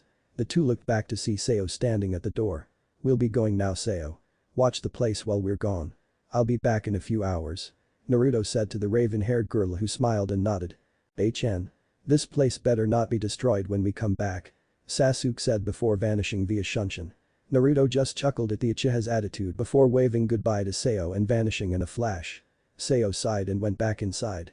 It had been a little over a month since she had been rescued by the two shinobi and she hadn't heard a thing about Tatsumi. She sometimes wondered what would have happened if they hadn't been attacked by the bandits and had arrived at the capital together. Would they have all died at the hands of Arya and her family? That was a possibility. Maybe Naruto wouldn't have been able to save all 3 of them or any at all. Maybe they would have joined the army and would have been on the other side of the shinobi's blade. Shivers went down her spine as she thought about having to fight a serious Naruto. She remembered the battle he had recently against that girl Mez. She could barely see him move during that battle. His speed was on another level compared to hers and she knew he was holding back a majority of his power. She knew even less about Sasuk, who Naruto claimed was just as strong as him. I really hope Tatsumi isn't in the army. She whispered to herself before going to the back to train with her new weapon. With Naruto. The blonde jumped from building to building as he searched for his target. He had gotten wind of a relative of the family he and Sasuk had killed when they first arrived in this world who was continuing the work of his late family. Unlike the Arya and her family, this one was quite open about his hobby and often left his victims in the front gate of his manor on his spear-like fence. Naruto arrived at the house to find that the main source of malice was moving away from his location. Even without the man being home, the house still had a dark feeling coming. It seems like my target has looking for his next victim, Naruto said as he moved quickly, planting explosive notes on the walls of the mansion before leaving to find the target. Looking through the streets from the rooftops, he eventually followed the evil sensation to a carriage riding into the park. He could feel that besides the rich man, there was another person with him. The kunai appeared in his right hand. With a flick of his wrist, the kunai went flying and found itself buried deep into the skull of the man driving the carriage. The horses seemed to fall into a frenzy when the man who was guiding them died. Naruto moved closer to the target, who had gotten out with a woman who seemed to be wearing rags for clothing, no doubt someone from the slums of the city. "What the fuck?" he yelled when he saw his super deed with a strange metal knife stuck to the right side of the man's head. "Shit. We got to go," he yelled as he grabbed the woman's hand and ran into an alley. As he made the turn, he bumped into what felt like a brick wall. "Watch where you're going," he yelled before looking up to see the masked face of Naruto. The man's eyes widened as he stared into the eye holes in the mask, which hid his blue eyes, making them seem like endless voids. "I'm sorry," Naruto said sarcastically as he leaned down and placed a kunai to the man's neck. "Kitsune," he yelled before his throat was cut. The poor woman watched in horror as the rich man's throat was slit. The man tried to hold his neck in a last struggle to keep himself away from the jaws of death.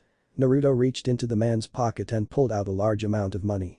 The woman was frozen as Naruto walked over to her and placed the money in her hands. Everyone had ran away when the man had screamed out his name. "I'm sorry that you had to go through that, but he was going to kill you when he got home.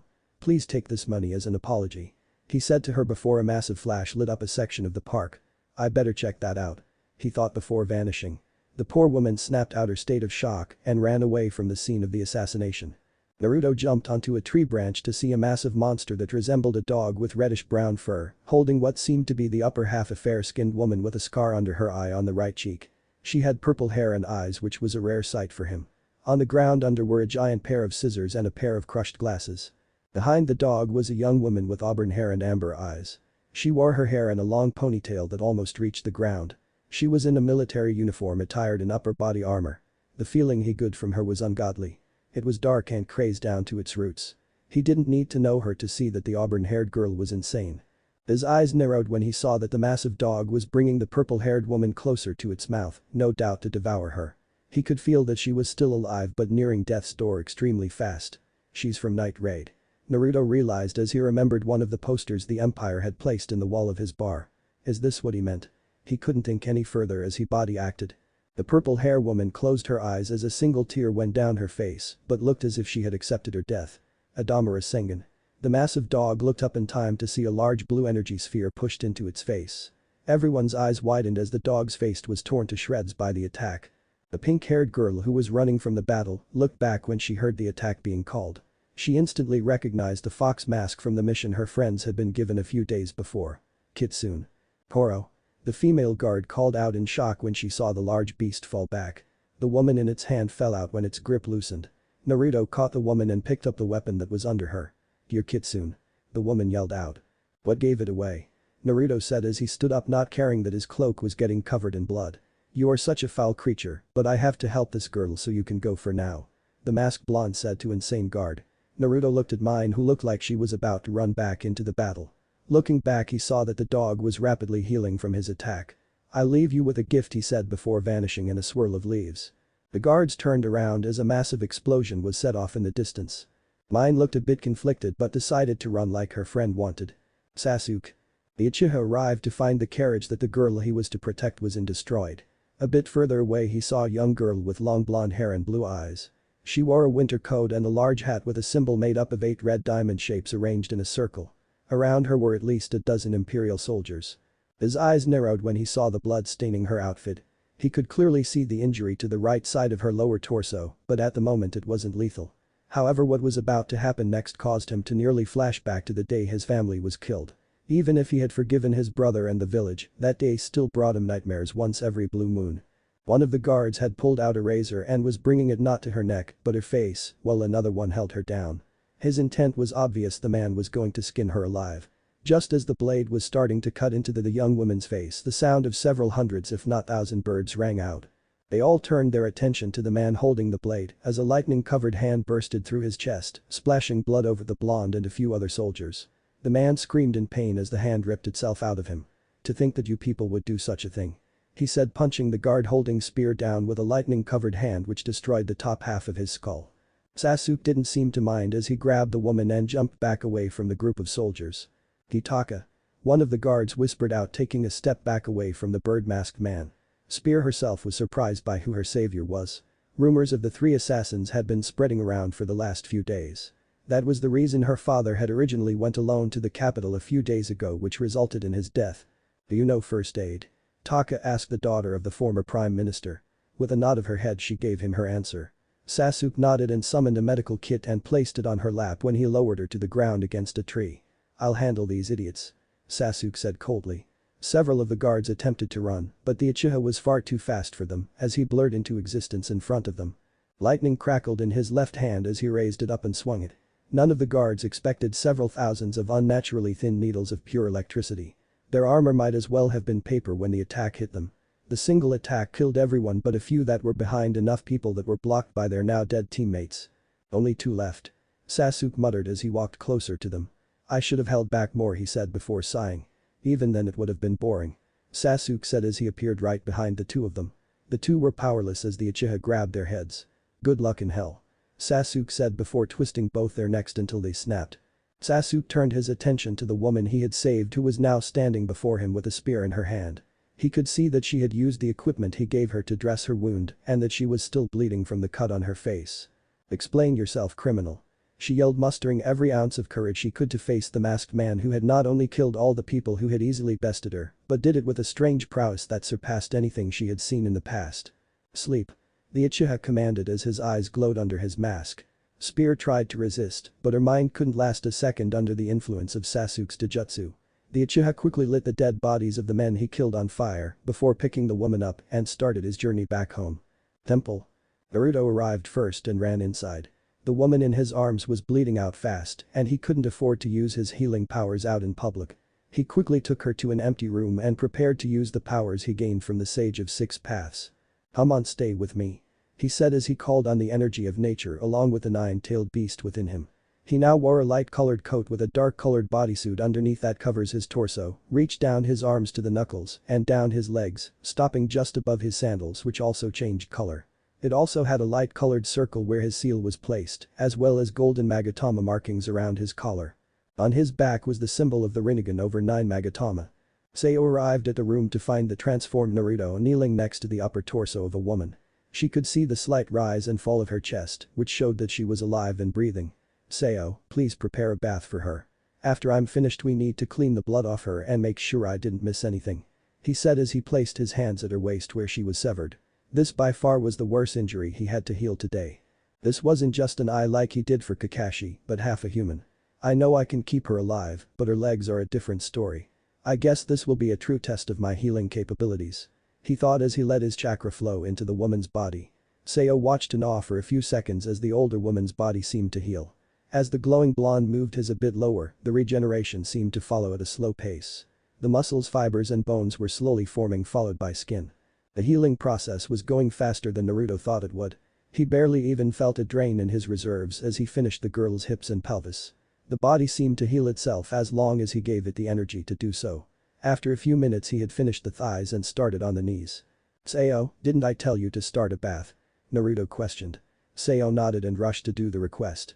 It was one of the few moments when the blonde almost acted with the same seriousness as the Uchiha usually had. It wasn't long before he finished the her feet, which completed the body. "That was much easier than I thought. Took a while, but it was mostly automatic," Naruto said as he stripped the body of any clothing and brought her to the bath. Naruto arrived to find the small pool they used to clean themselves full of warm water.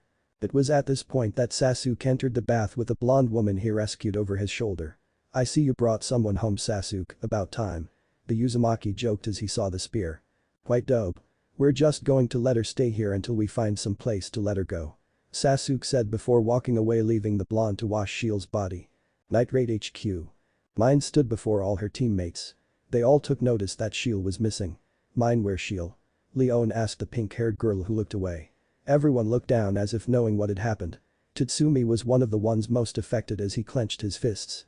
"Is she dead?" he asked. He had grown close to the airhead over the last few days during their training, especially when she confronted him after his fantasy that he could bring his friends back to life with a Tegu was shattered. Mine froze up a bit before she continued. I don't know. She said. Everyone looked at her confused by the answer. They had assumed that Shiel had died from the way the Pinkette was acting, but for some reason she seemed unsure. What do you mean? Akame asked. Just as that girl's Tegu was about to devour her upper half, Kitsune appeared and destroyed its head, then left with Shiel. Everyone tensed at the mention of the fox-masked criminal.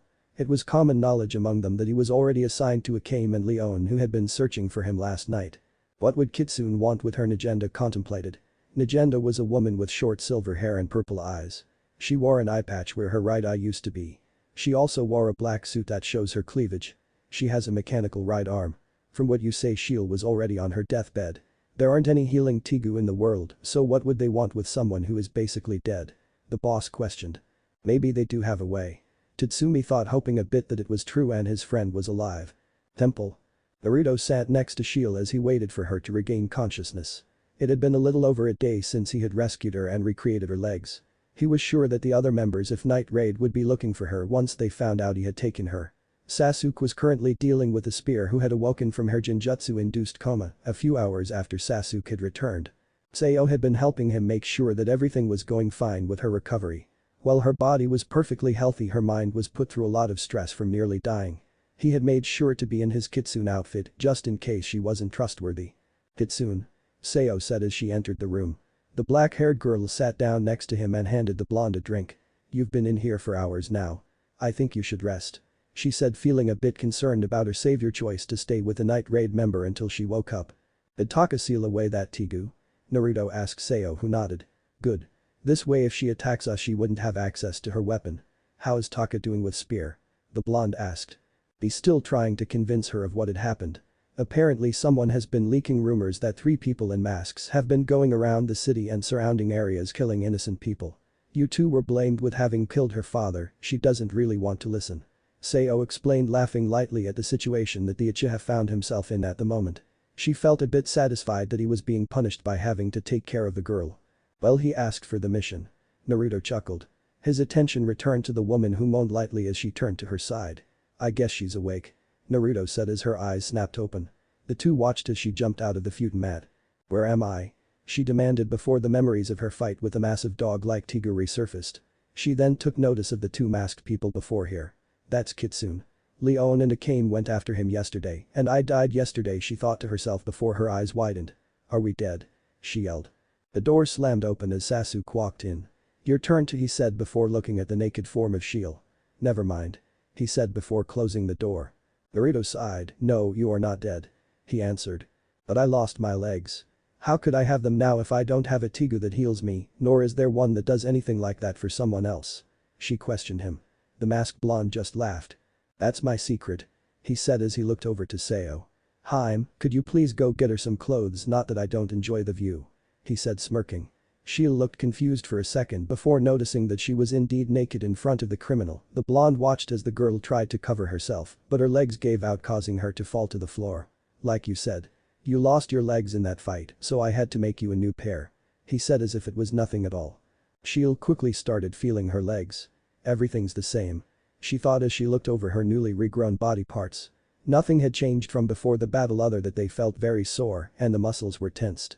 Looking over, she saw that the blonde hadn't made a single mistake when regrowing her legs. This is insane. She muttered with a slight stutter. Yep. Everything's exactly as it was before on both the inside and the outside. They may be weak for a while since your body for the most part still thinks they're gone, and it put a decent amount of strain on your body. Naruto said as Sayo walked in with a robe in her hands. Sorry, this is the only thing I could find that would fit her. She said, looking the Night Raid member's fuller frame. Naruto nodded and walked towards the door. Take a few days to rest. Then once you're healthy we'll give you back your weapon and leave you somewhere in the forest so that you can go back home without being spotted. Naruto stated and left the room. I'll be back in a few minutes. His voice echoed into the room. Sayo bowed a bit to Shiel and left after Naruto. What's going on, she asked herself as she slipped the robe on. It didn't make any sense to her at all. Kitsune was one of the targets assigned to both Leon and Akame, a combination that rarely failed to kill their target. Leon could track down nearly anyone with her enhanced senses, while Akame only needed to scratch someone to kill them. On top of that he had saved her and even went to the trouble of giving her legs back for no reason. I wonder if they think that I'm dead. She asked herself as she crawled back into the futon. Her legs still felt as if they were covered in needles and the sensation of having them bitten off was still fresh in her mind. I hope mine got away in time. She whispered. Naruto opened the door again and placed down a bowl of ramen next to her. You need to eat. I wasn't able to get a decent amount of nutrients into your body with you being in a coma. He's sitting down next to her. It was clear that she didn't trust him as she hesitated to take the food. If I wanted to kill you I wouldn't have saved you then healed you. He said. Shiel frowned a bit but her stomach made the decision for her as it growled angrily. Shiel grabbed the bowl and moved it to her lap only to spill some of the hot broth on her blanket. Oops. She yelled as she jumped a bit when the broth made its way through the blanket and to her still recovering legs. The blonde pulled it off her before she could be burned to the scalding liquid. Sorry. She yelled when she saw that the masked blonde was covered in broth and noodles. It's fine. Naruto said as he left and returned with a new bowl. He picked up a few noodles and brought them towards her mouth.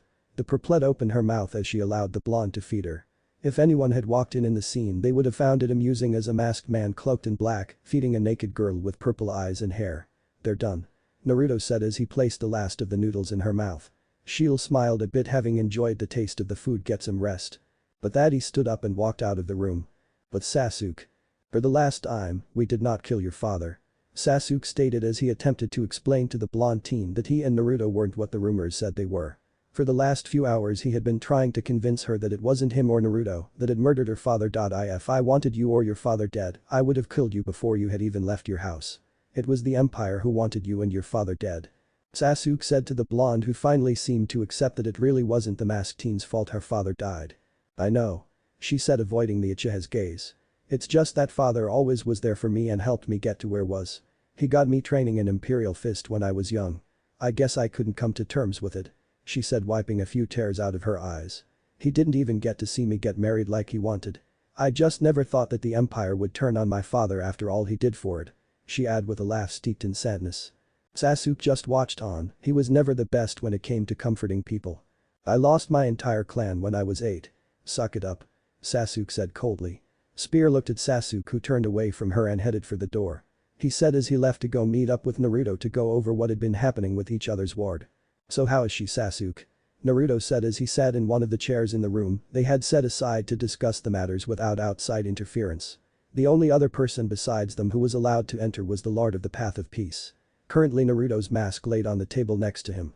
She finally came to terms that we weren't the ones who killed her parents. It seemed that she was denying the fact that the empire she loved so much had betrayed her family. When is that man coming to pick her up? Sasuke asked the blonde who looked at him confused. He never said anything about coming to pick her up team. She's our responsibility. Naruto said to the Uchiha who scowled at the blonde's statement. Naruto couldn't help but smirk as he added more to his previous statement considering that I'm training Sayo and have to take care of the night raid girl while she recovers. In other words the blonde said as he stood up and patted Sasuke on the shoulder. She's yours to take care of. The blonde said before laughing at the blank face of the raven-haired teen. I have more important things to do than look after a girl. Sasuke said to the laughing Uzumaki. Sorry team, but I can't hog all the girls. Hey maybe this girl will finally be the one who can finally find some sort of emotion in you. The blonde said looking at a clock that hung on the wall, now if you excuse me I have to get to work. I'll leave a clone with Shiel, you continue to watch Spear. That was the last thing he said before vanishing in a swirl of leaves. The scowl never left Sasuke's face as he walked back to where Spear was. It turns out you might be staying here for longer than I thought. He said before grabbing her spear and threw it at her. Spear's eyes widened as her weapon hit the wall behind her, missing her face by less than an inch. If I'm going to have to watch you, you better be able to protect yourself. Go to the courtyard in 5 minutes, I'll teach you some basic fighting moves. I already know how to fight. She argued. She felt insulted by how this guy thought she needed his training. She had trained for years under the watchful eye of her teacher in the art of Imperial Fist, and while she wasn't the best student she was better than most. It was one of the gifts her father had given her when he let her train to fight. Yet your face was almost skinned by those weaklings. It would be a stain on my reputation of the brat that was placed under my protection perished at the hands of some pitiful guard. Sasuke said as he walked away leaving Spear looking at his retreating back. She wanted to yell. She wanted nothing more than to scream at him that he was wrong and that she wasn't weak. But deep inside she knew that he was right. She had been completely overwhelmed by the group of soldiers that were sent to kill her, and she would have died if it wasn't for his timely arrival. She didn't want to even imagine what would have happened to her. Her hand went up to her cheek where she had a healing wound from when the guard had started to skin her. She owed him her life. Naruto sat bored as he waited for anyone to walk in and speak to him. It had been a few hours since he had opened the bar for the night, and so far most of the people who had come in were either some low-ranking guards or people who just wanted to get wasted. I wish Leon or Lubbock would come in or anyone. He thought to himself before hearing the doors open. His jaw nearly met the ground at who had walked in. In his mind she was easily one of the most beautiful women in the world. She was a tall fair-skinned woman with a slender figure and long light blue hair and blue eyes. She wore a general's apparel with long sleeves, a blue scarf on her neck, and high-heeled boots. She also had a strange tattoo on her chest which gave off a chilling feeling. "It's General Esdith." One of the guards who wasn't drunk yelled out. "What is she doing here?" Naruto raised an eyebrow at this. He had heard several rumors about the woman from the common people. Many called her the strongest in the empire and made several comments on her personality. Apparently she was supposed to be in the north settling a rebellion. The woman sat right in front of him and smiled. "Can I have some of your best sake to go?" she asked him. Naruto nodded and went to the back rooms for a few seconds before walking back out holding a bottle. The blonde handed the bottle to the woman. "This is quite the rare brand. How did you get it?" she asked him. The blonde narrowed his eyes slightly but smiled nonetheless. "This was donated by a wealthy noble a few weeks ago. Unfortunately he was assassinated a while ago." "What a shame too, he was a good person." Naruto lied. It's true that the man had been assassinated and he got it from him, only it was more, as in he raided the guy's house after he killed him. "I see. So I assume you are the owner?" she asked him. It was obvious that she was a bit suspicious of him. "No, my uncle owns it. I just run the place while he's out of town," Naruto said as he poured himself a cup of water. The woman stared at him for a few seconds before seemingly accepting the answer. "This man, well, he hides it well, I can tell from the way he walks and his body structure. He's a trained fighter," she thought, smirking on the inside. No matter how well someone hid their power, she could tell he was either powerful or had large amounts of untapped potential. She had originally come to this bar because she heard how the bartender had effortlessly subjected one of the most feared soldier in the capital at the time with just his bare hands, and it sold top-grade liquor at ludicrously low prices. "So where is your family from?" "I heard this bar is relatively new." She pressed for a bit of information. Naruto put on a smile to put up a front. "Me and my family originate from a land far away on the other side of the world. We left when a massive war broke out and most of our home was destroyed.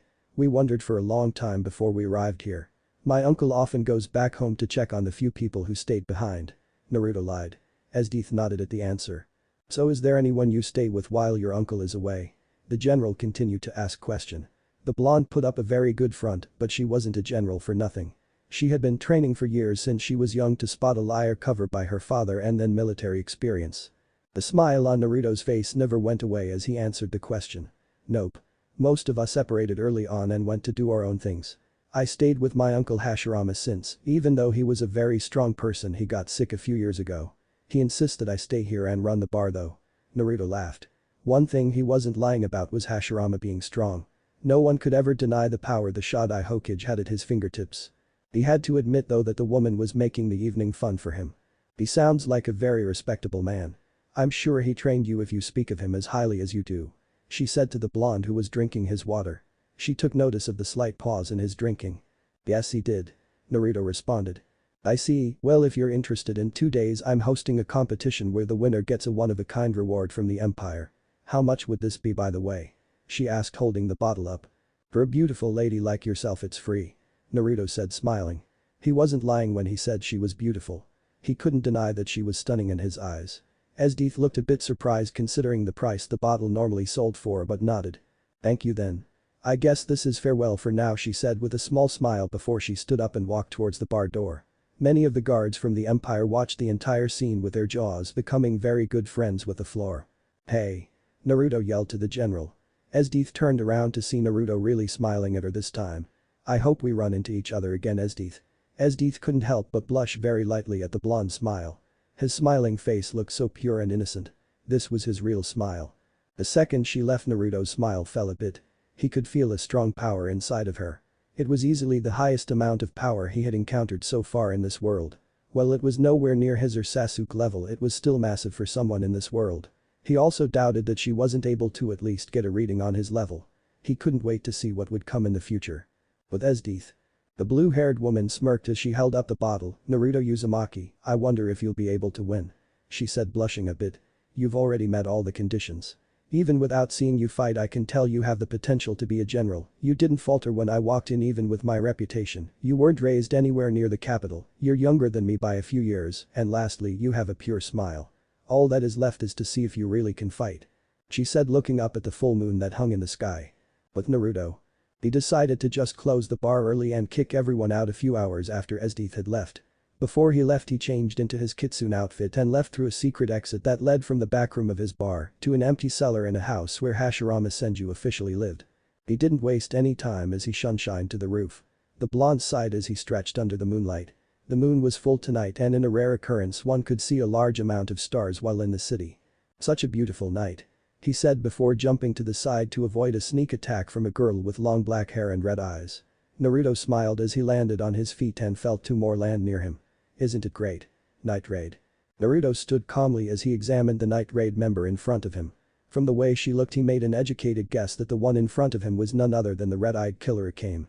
His eyes darted to her sword. The feeling it gave off made it clear that it was a Tegu. "So what can I do for you tonight?" Naruto asked the red-eyed assassin. "Where is Shiel?" one of the two females asked. Naruto's eyes widened under his mask at who it was. Naruto looked back to see Leon standing ready to fight him. Well, to him she largely looked the same. There were a few differences from her normal look. Now she had longer hair along with several new lion features, including 2 ears, a tail, and claws.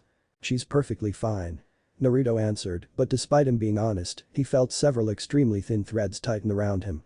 The blonde frowned as he looked over at the one controlling the wires. "Lubbock," he said to himself. He had a feeling that they were hiding something, but this wasn't exactly what he expected. "Liar. We know she lost her legs and was dying the night you took her. What have you done with her?" Lubbock yelled at the blonde. Deep down he wanted to tell them who he was, but at the moment they weren't the friends that went into his bar, but his enemies. The wires tightened around him, cutting slightly into his clothing and mask. The 3 tensed as chuckles escaped out of the blonde. "I guess I can't take you lightly. I let you get this far in hopes that you would trust me and just wait for the day when I could return Shield to you. Now, how about the 4 of us dance?" Naruto said, flexing his body before spreading his arms open. The green-haired teen watched on with widened eyes as his wire was ripped apart with pure strength. The sleeves on his arms were shredded apart by the wire. On his arms were several small cuts caused by the wires tightening around him. "Impossible," he yelled as he drew a new set of threads. "How did is he healing?" he thought. The 3 night raid members looked on awestricken as steam came out of the masked criminal's wounds. In only a few seconds every cut on the man's body was gone. "Let's see if you can handle my Sage mode," Naruto said to the group as he got into the stance for the style he was taught by the toads to use with his senjutsu. "The last people I used this on were crushed before the battle truly began. I hope you 3 do better." That was the last thing they heard before the masked blonde charged at Leon. "Better lower my speed," he thought to himself as he started to set parameters for himself. He didn't want to just speed blitz by accident and destroy them too fast. "That and Leon and Lubbock are my friends," the blonde thought to himself. The lion woman smirked as she rushed at the incoming teen. The 2 blondes threw their punches at the same time. Their fists collided with one another. The shock wave caused the tiles under them to shatter. Leon grunted. She struggled to match Kitsune's strength. She could feel the bones in her right arm breaking from the force behind the punch.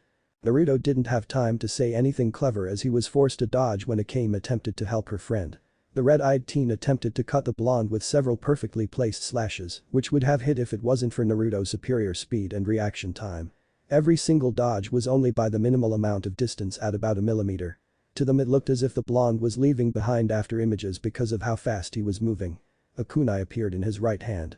The 2 blades clashed with one another, creating a few sparks.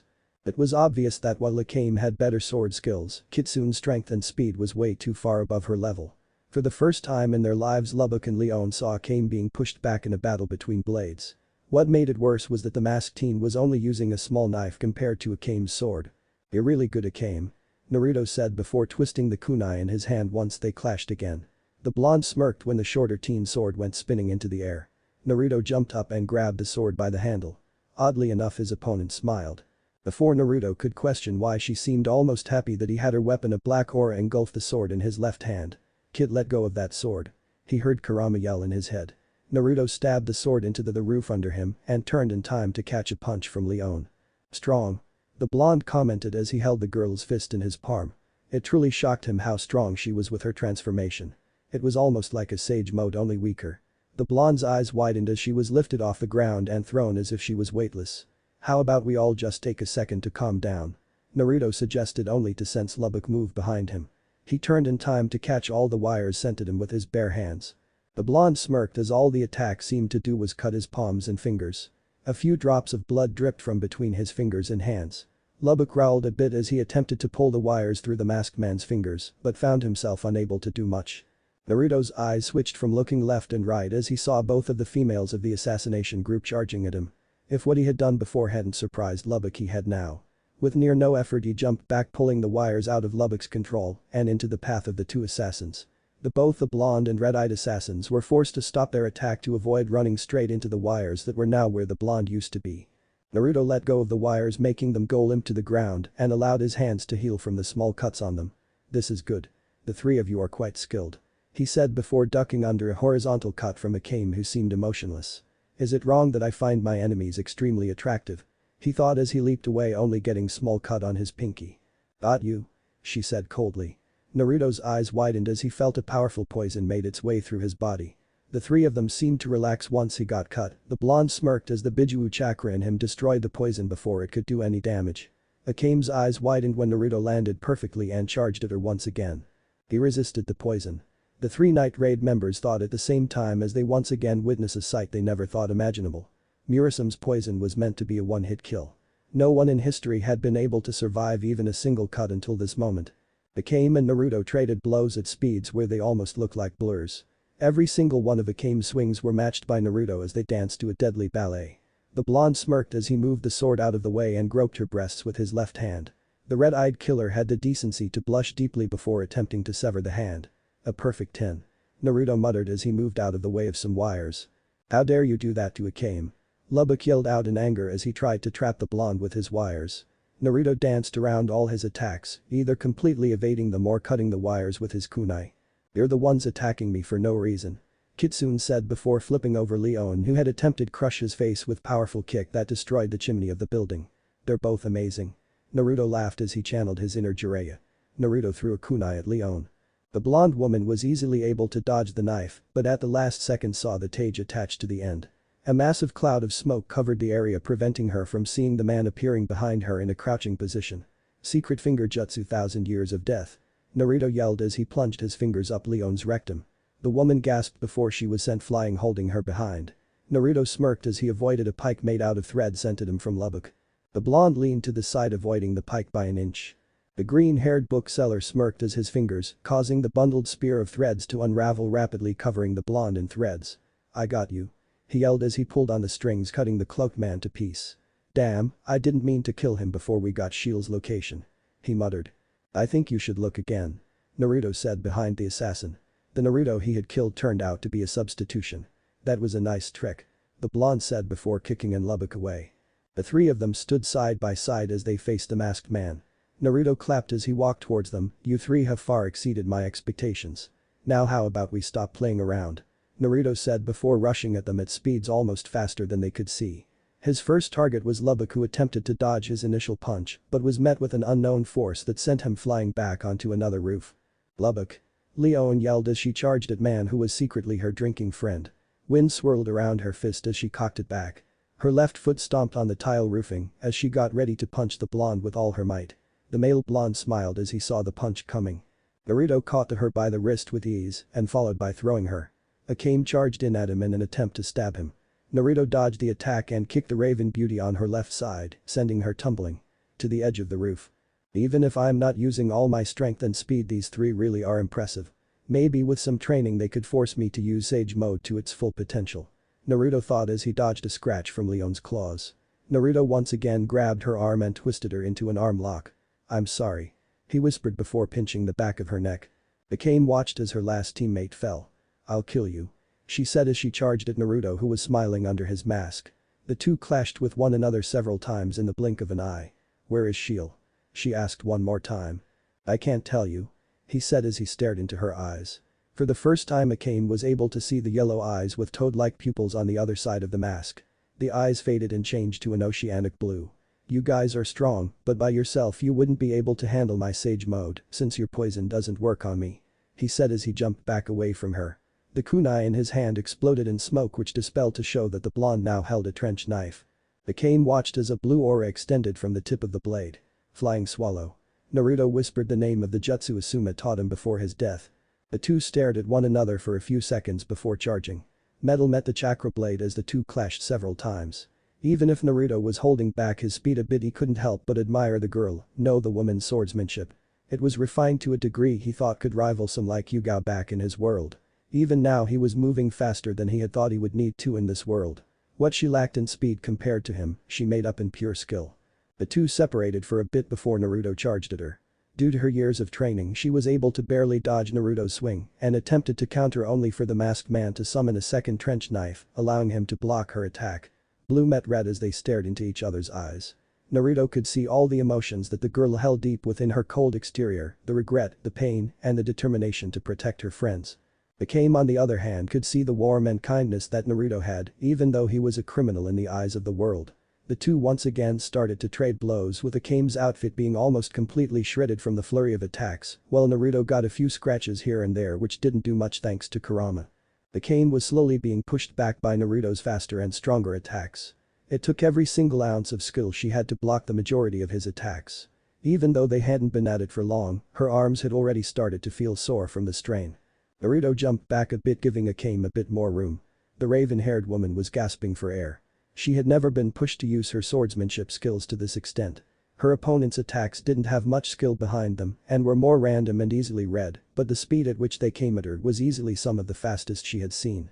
Akame ducked under one of Naruto's swings and charged forward in hopes of stabbing him. The attack was easily dodged by the shinobi who sprung out of the way. Naruto dropped the knife in his right hand in favor of giving Akame a hard spank.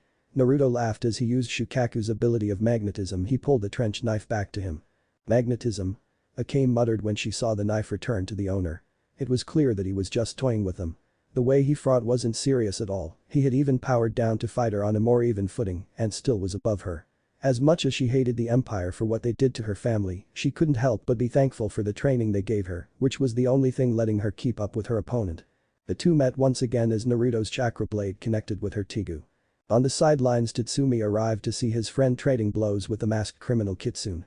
He couldn't help but be amazed at the amazing level of skill the two had. He had seen how strong Akame was, but this man was pushing her back. He had been able to take out of his friends and was pushing Akame to both the literal edge.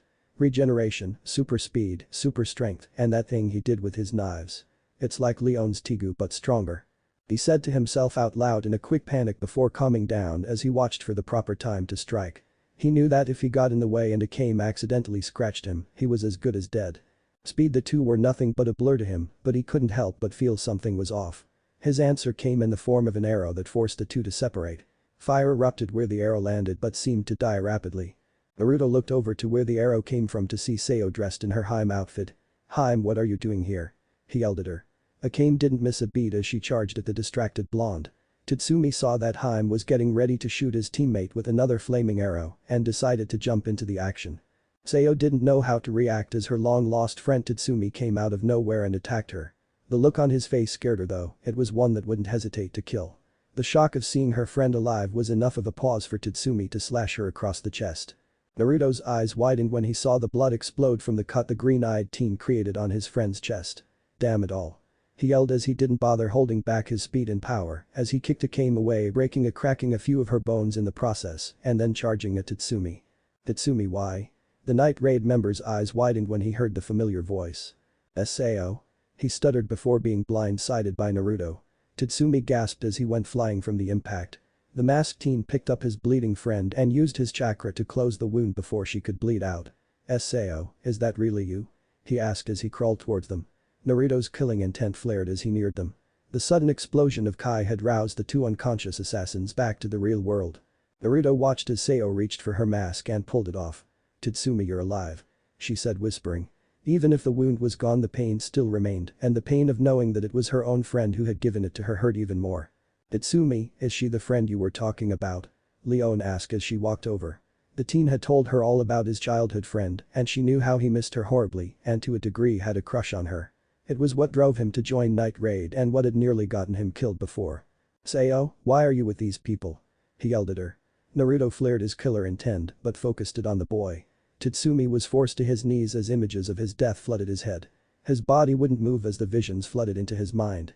The other Night Raid members watched as their friend was turned into a quivering mess with only a glare. "Stay away.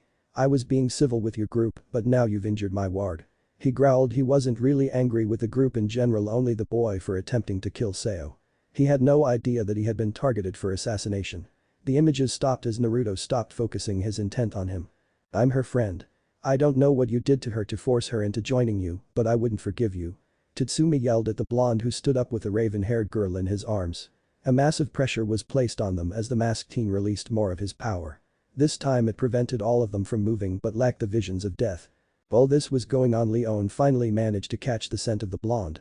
Her nose twitched a few times as she recognized it from her daily trips to the bar. It smelled of ramen and nature. Only one person she knew had that unique scent. Naruto. She whispered so lowly that only she could hear herself speak the name, which repeated over and over again in her head. Naruto took a few deep breaths. "I'm sorry for my outburst, but I really don't like it when my friends get hurt. You'll have your teammate and the Tigu back in a few days after her recovery is completed. But for now I can sense the guards coming here as we speak. I will not reveal any of your identities, I promise, and I never break a promise," Naruto said before disappearing. Titsumi fell to his knees before he began to cry. The three other Night Raid members looked at one another before Leon picked up the teen. They left just as the guards arrived at the scene. "She's alive," Titsumi thought to himself as he was carried by Leon. The friend he thought had died a long time ago was really alive. "Who or what are you, Kitsune?" Naruto landed on a roof far away from where the battle took place. It amazed him just how long it took for the guards to get there. "You know me, one dope." Naruto looked over at another roof to find Sasuke standing there in his own disguise. "If I hadn't set up a barrier, the area would have been swarmed with guards in minutes," Sasuke said as he jumped over and looked at the unconscious girl in Naruto's arms. "Sorry she got worried about you. Keep a better watch over your responsibilities in the future." A sigh escaped Naruto's mouth before he nodded. The two of them left in a swirl of leaves and returned to their compound. Night Raid base. Agenda pinched her nose as she thought of what to make of the situation. 4 of her subordinates had returned from their mission to locate Shiel and kill Kitsune, looking like they took a trip down to hell. Akame had several cuts, bruises, fractured bones, and oddly enough a blush. Leon was overall fine thanks to her regeneration, but still said her body burned. Lubbock had a few cracked bones, and some of his threads were damaged from the fight. Titsumi looked both mentally and physically exhausted. He only had his chest that was a massive bruise which Leon said Kitsune had caused with a single kick. Another thing that she saw was that Leon was oddly solemn, but she assumed it was because of how hurt her friends were after the fight. Worst part was that they didn't find out where Shiel was, nor did they manage to kill the masked man. If anything, they were at the mercy of the man from the start. "I shouldn't have sent you guys into an assignment without more knowledge, even if it would have gone against the order of the Revolutionary Army," Nagenda said as she sat down trying to plan for the future. To think that he would have so many types of attacks. "That sword thing Akame said he did sound like it could be made of the same thing as the orb attack mine saw," Bullet added. Bullet was a tall, muscular young man with blue eyes and black hair that he wore in a combed-up, heart-shaped pompadour style. He often donned a black shirt with green shoulder and chest armor and white pants with black boots. He also wore a black leather jacket on top of his outfit. "Akame, are you sure your sword was able to cut him?" the silver-haired woman asked the red-eyed killer. The silent girl nodded as she took time to eat something during the meeting. The battle had left her quite famished. "This is bad. I've never heard of a Tigu who allows someone so many abilities." Bulet's eyes widened as he thought of something. Is it possible that he can use more than one Tigu? Everyone present thought about what the muscular man had suggested. It certainly looked like it was a possibility. There were a few Tigu which could give powers like strength and speed, but none that did that, plus that energy ability. That may be possible, but at the same time not even the Empire's strongest could wield 2 at the same time. And this is just Kitsune. I can't imagine what could happen if we were faced to fight both him and Taka at the same time. Nagenda responded. Any Tigu puts large amounts of strain on one's mind. To have the mental conviction to simultaneously use 2 or more was completely unheard of. It may be a long shot, but he survived a cut from Urasum. Even if it's all in one Tigu, we can't deny that both him and Taka can become problems in the future if they turn out to be enemies. They also have Shiel, and Tatsumi's friend seems to have joined them. Bullet said before looking at Leon, who was walking away from them. The look on her face made it clear that something was bothering her. "Something wrong, Leon?" Akame asked her friend. She couldn't help but feel a bit down as well. It wasn't every day that she failed a mission, especially one with such high stakes. It wasn't just a battle to kill a target but one to get back their friend whose condition was still uncertain to them. Leon looked at Akame and opened her mouth as if she was about to say something, but just turned and continued out of the hall. The rest of Night Raid watched her walk out. What do you think happened? Mine finally spoke up. She had been busy on a short mission during the encounter with Kitsune, now she wished she was there to at least help. I don't know. Maybe something about Kitsune made her think of someone. Nagenda said before they ended the meeting. They were all tired after the events of the night. Tatsumi, if you want you can skip your mission with mine tomorrow. Nagenda offered. She didn't want the kid going off into a dangerous situation with his head on backwards, it would only lead to his death. No. Tatsumi said as he wiped away a few tears. I have to be strong to get Sayo and Shiel back. He said as looked at mine who smirked at him. Let's do this. Just don't slow me down. The Pincat responded before walking away. Tatsumi nodded and left as well. Temple. Naruto placed Sayo on her bed before turning to Sasuk who was standing behind him. Next time you go off releasing your killing intent make sure you're not in the middle of a city. The Uchiha said before going off to sleep. Naruto sighed as he made sure to check on Sayo to make sure she was perfectly fine after the attack. Luckily the cut hadn't left a scar on her skin, he knew that if it did, it would have been a permanent reminder of how her friend attacked her. I think Leon and Lubbock were members of Night Raid. Naruto said before blowing out a candle which kept the room lit. He moved quietly through the halls checking in on everyone making sure everything was fine. He opened Shiel's door slightly to find her sleeping peacefully. Over the few days since he had saved her legs had been getting better as her body recognized that its limbs were back. The last thing he checked on was a scroll that both Sasuke and him kept in a hidden room. This was where they stored anything they deemed too dangerous.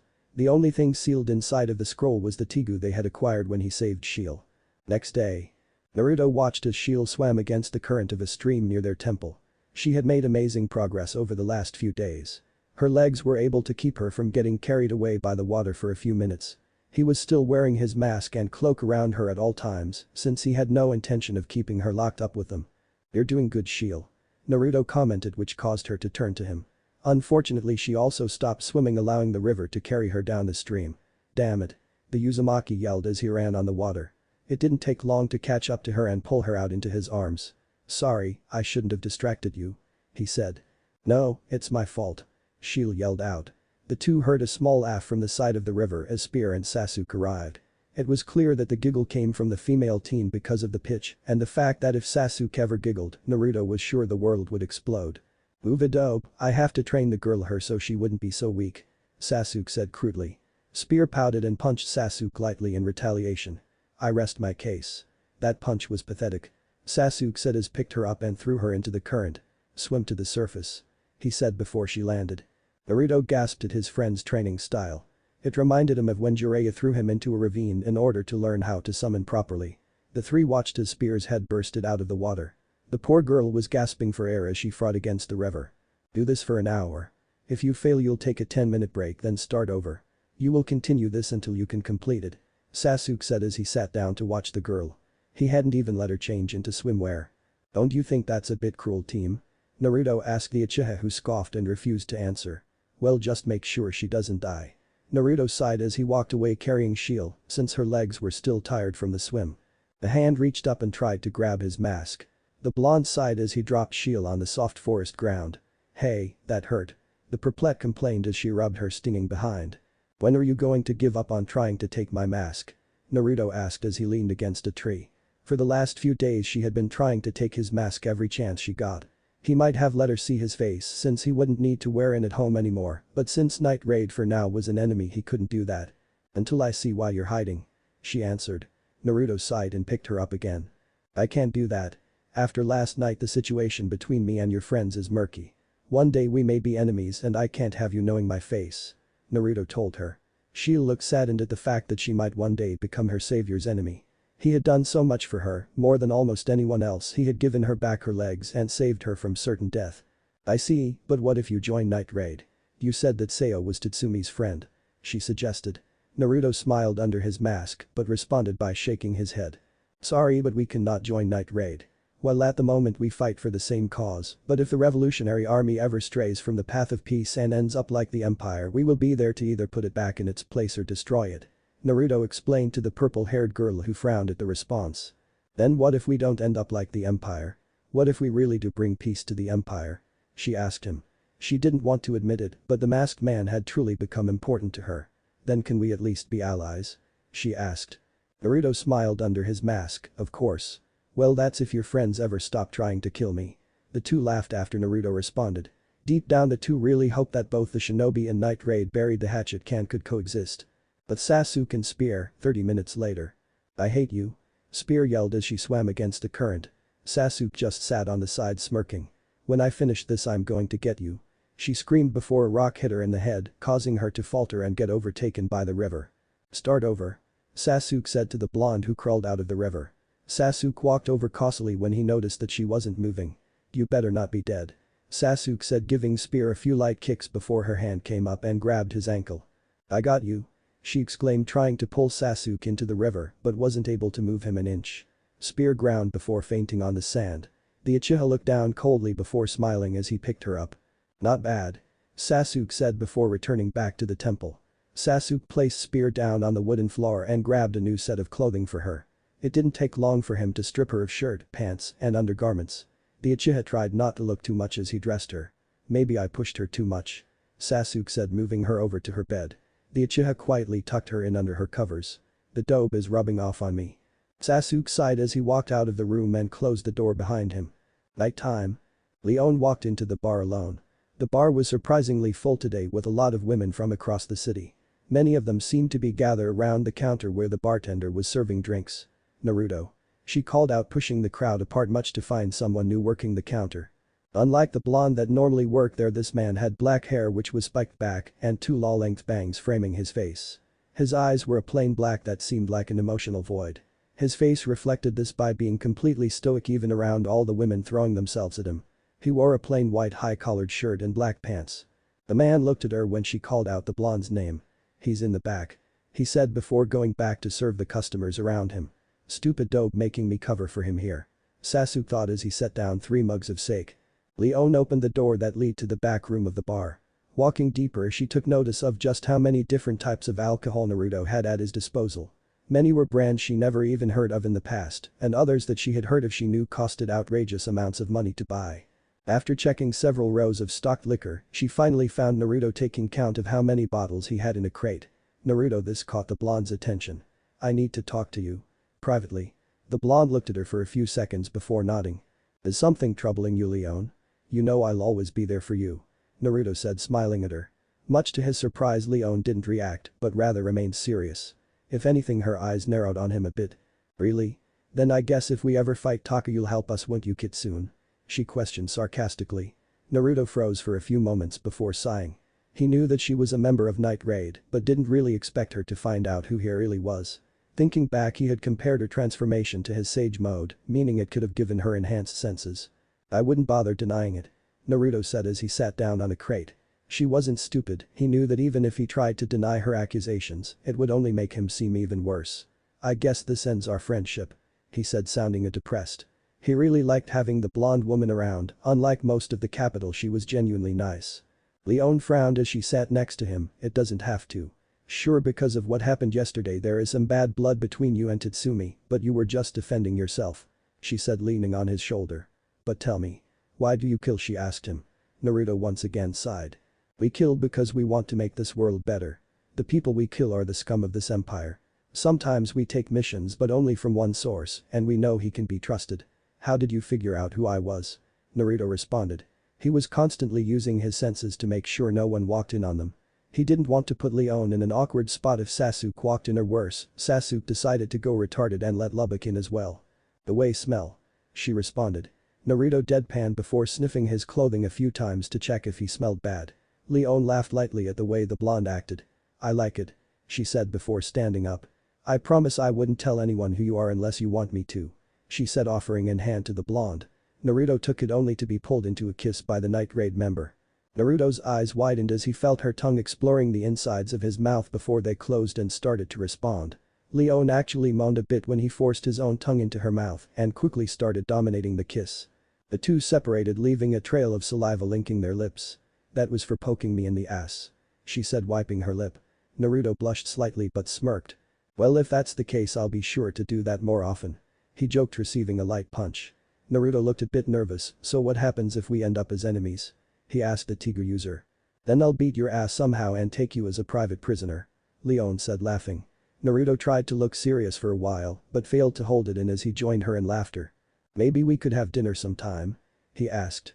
Leon smiled towards him, the previous tension in the air had vanished as the two enjoyed each other's company. I would love that. Tomorrow? She said back to him. It's a date.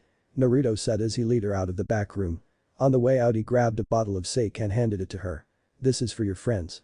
Tell them I'm sorry for being so rough on them, but don't tell them who I am. There are dozens of bars in the city so it'll keep them guessing. Naruto said before laughing. It didn't take long before Leon joined in on the laughter as they walked through the bar. In the background Sasuk was quickly being overran by the increasing number of young women who were coming into the bar. Actually I wouldn't mind if you told that Akame girl haha. Naruto added. Leon smirked at that, she knew that he meant it playfully, but it still didn't stop a devious idea from forming in her head. Noted. Leon said before she saw Lubbock walking towards them. Naruto tensed a bit before Leon wrapped her arms around his right arm and pressed it into her cleavage. Hey Lubbock, guess what? Naruto and I are dating. She yelled, causing many of the people on the streets to look at the two. Naruto looked a bit nervous at all the glares he was getting from the men of the area. So you finally pounced on him. Congratulations. He said before patting Naruto to the shoulder and leaning in. If you hurt her I'll kill you. He whispered into his ear. Naruto couldn't help but laugh internally. He wondered if the green-haired teen would say the same if he knew he was Kitsune. The bar doors suddenly exploded as several women ranging from their teens to their middle ages were thrown out. The three looked back to find Sasuk wiping his hands at the door. I'll fix the door later. Sasuk said before walking back to the desk. What if Juubi Naruto and Akame ga kill end here and thanks for watching my video till the end.